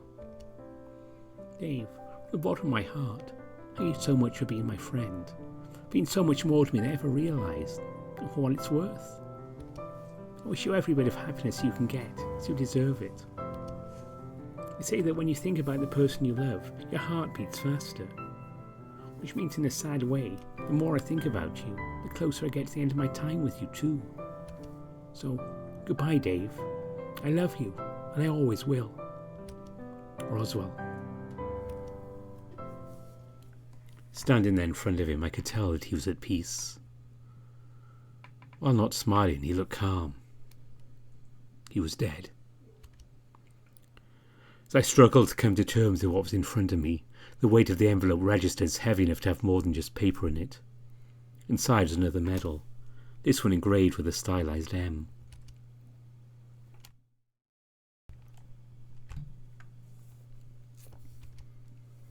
It had been a long 2 weeks. A lot of it just crying and breaking down the way to a hospital and police station to explain what happened. It was a miracle that we were for the most part uninjured, at least physically. I had to keep Tyson in hospital, and he only just got discharged a few days after his surgery. Apparently he's very lucky in how the bullets had hit him. There was going to be potentially years for him to fully recover. Meant he couldn't go to Roswell's funeral, but given the circumstances, no one blamed him. The rest of us though were shaken and still jittery. Maybe we all thought we were still going to be hunted or about to wake up back on that mountain. The nights went by though. The easier I got to realise I was safe at home, this wasn't some dream that Thanatos was feeding me. I wondered what it would be like if this was just some dream Thanatos had me in. I was just dreaming and I'd wake up someplace else different. I'd come to the graveyard by myself to visit Roswell, the others having other things on their plate, mostly recovery. I was fortunate I'd come away with what I had. Sure, therapy was something I just started, but compared to those who got physically injured, it felt like I got off easy. Especially as I sat on the ground in front of Roswell's grave. Somewhere below the surface of the earth, he lay quiet and asleep permanently. Meanwhile, we remained up above, having to live on. Sure, I had Tyson to lean on nowadays out of hospital. We spent a lot of time fighting off night terrors that what times he got sleep, I let him keep it. The others, they were leaning on each other already, so it felt bad to impose, even if I knew I wasn't. I placed my hand on the sod and looked down, trying to peer down through it to Roswell. Part of me hoped his ghost would come out and just talk to me. Another part wanted him to explain things again, even if I'd read his letter multiple times over since the first time. So many things didn't seem to make sense to me. Maybe just because I didn't have the prospect of dying looming over me for years of my life, or a robotic rat that told me that everything I was about to do would lead to my friends dying, and ultimately surviving. It was crazy. This was the life that was left for me now. Sure, he kept me alive when we got off the mountain, but at what cost? I hadn't even heard them arrive, my fur bristling on end once I noticed they were standing right behind me. Oh. Hello, Dave. Oswald came and sat down next to me on the ground, Florencia still standing for the time being. Are you alright? I think so. I'm just visiting. How about you? I too am also visiting. That's not what I meant. I know. He sighed, his next intake of breath was a rattle. I looked to him and he's fighting back the tears, adjusting out his glasses, sad to cover. I'm sorry. Oh, don't be, it's fine. But still. He wanted this. He wanted this in the very beginning, so naturally, I wanted to give it to him. What do you mean? Like, he wanted to die? Of course not. He saw dying as inconvenient and how it was a barrier to keeping you safe. Though he did see it as a necessary evil. And you both just let him do that? Let him do everything? I turned to Oswin, glaring. He's your son, and you just let him do whatever he wanted? It's more complicated than that. Did you even tell him that you loved him before it all happened? Did you tell him anything? I'm warning you, Dave. Do not go poking my open wound about my son dying. You do not know what it's like. I just can't believe neither of you did anything to stop him. To try and step in and try to find a better way. What about the medicine behind the vault? What about seeing if Thanatos was lying? Surely there had to be something. I tried. Thanatos was no help, as I'm sure you can imagine. By the time we'd verified the medicine could potentially be a solution to Roswell's condition, it had worsened beyond the sequencing of the medicine. But you said it was a miracle cure. It was. Then why didn't you use it? Because it would have killed Roswell. At least there was almost a certainty it would. And you or Roswell, neither of you wanted to risk it. Roswell was made unaware of the truth of that medicine. It'd be cruel to give a child false hope that this medicine could fix him, only to be denied him upon realizing the most potent poison. I don't want you to really ask me to potentially dose my child with the very thing that kills him. The universe can be cruel, Dave, but you can't seriously suggest that it would be fair on me to have to potentially face killing another child, let alone my own. I hung my head ashamed, mumbling an apology, though nothing seemed to come of it. Instead, Oswin just stood and wiped his face. A few moments later I followed suit, only for Florencia to be holding something out for me. What's this? The last chance to save Roswell. What do you mean? I took the medal in hand and rolled it over, unsure. If you don't anything over the month, you're on the mountain, Dave. You know what this medal means. You know what you'll be able to do. If not this time, next time. Using the vault, you mean? Potentially. That's not for you to worry about. Not anymore, anyway. With a sigh, she shook her head, stepping back beside her brother. This is where we take our leave, Dave. The future, what you do with it, is in your hands. Take care of yourself. I'll try. Then they left. I watched them go, waiting for another few minutes before leaving myself. Their words stuck with me. I found myself thinking about them constantly over the years. It wasn't so bad. Just this sense of purpose I knew I couldn't fulfill sometimes. Tyson and I had a long talk about what we should do moving forward, and decided he should go on his trip after all, if only just to get out of town. He was back a couple of weeks later in tears, having missed home too much. Or maybe just me. Either way, he's Tyson Holloway now. Dean found odd jobs around the place the next bit before he decided on opening up a place of his own with the help of his family. I see him every other day and occasionally conveniently forget to charge me for my coffee. Orlando, much like Tyson, went on the trip. Somewhere overseas, but came back with a renewed purpose and also opened up a business of his own. Looked like a bakery. He seems to be really into making specialty cookies rather than making bread. More importantly, he was happy. Hoss bounced back and forth between her and his family over the next few years, and one day showed her the cafe with a new boyfriend of his own. Some tiger guys really into music, though just as much into anime as Hoss was. They'd found their happiness in one another. Then Sal, who was as rooted Jersey as I was, decided to just work where he could find it. Spending enough time at the bowling alley, he eventually started running the place. Always made sure to help out any kids that were new to it, and was typically regarded well. Then there was me. Sure, I had Tyson, but he started building his own life. He started helping Hoss out with things, and eventually went to work for Sal. I chose working with Dean, though it's clear Dean was giving me more leeway than just a regular employee. It took a while for all the badness of that vacation to become just a vague memory. But the end result was we were happy. And while not perfect, it was ours.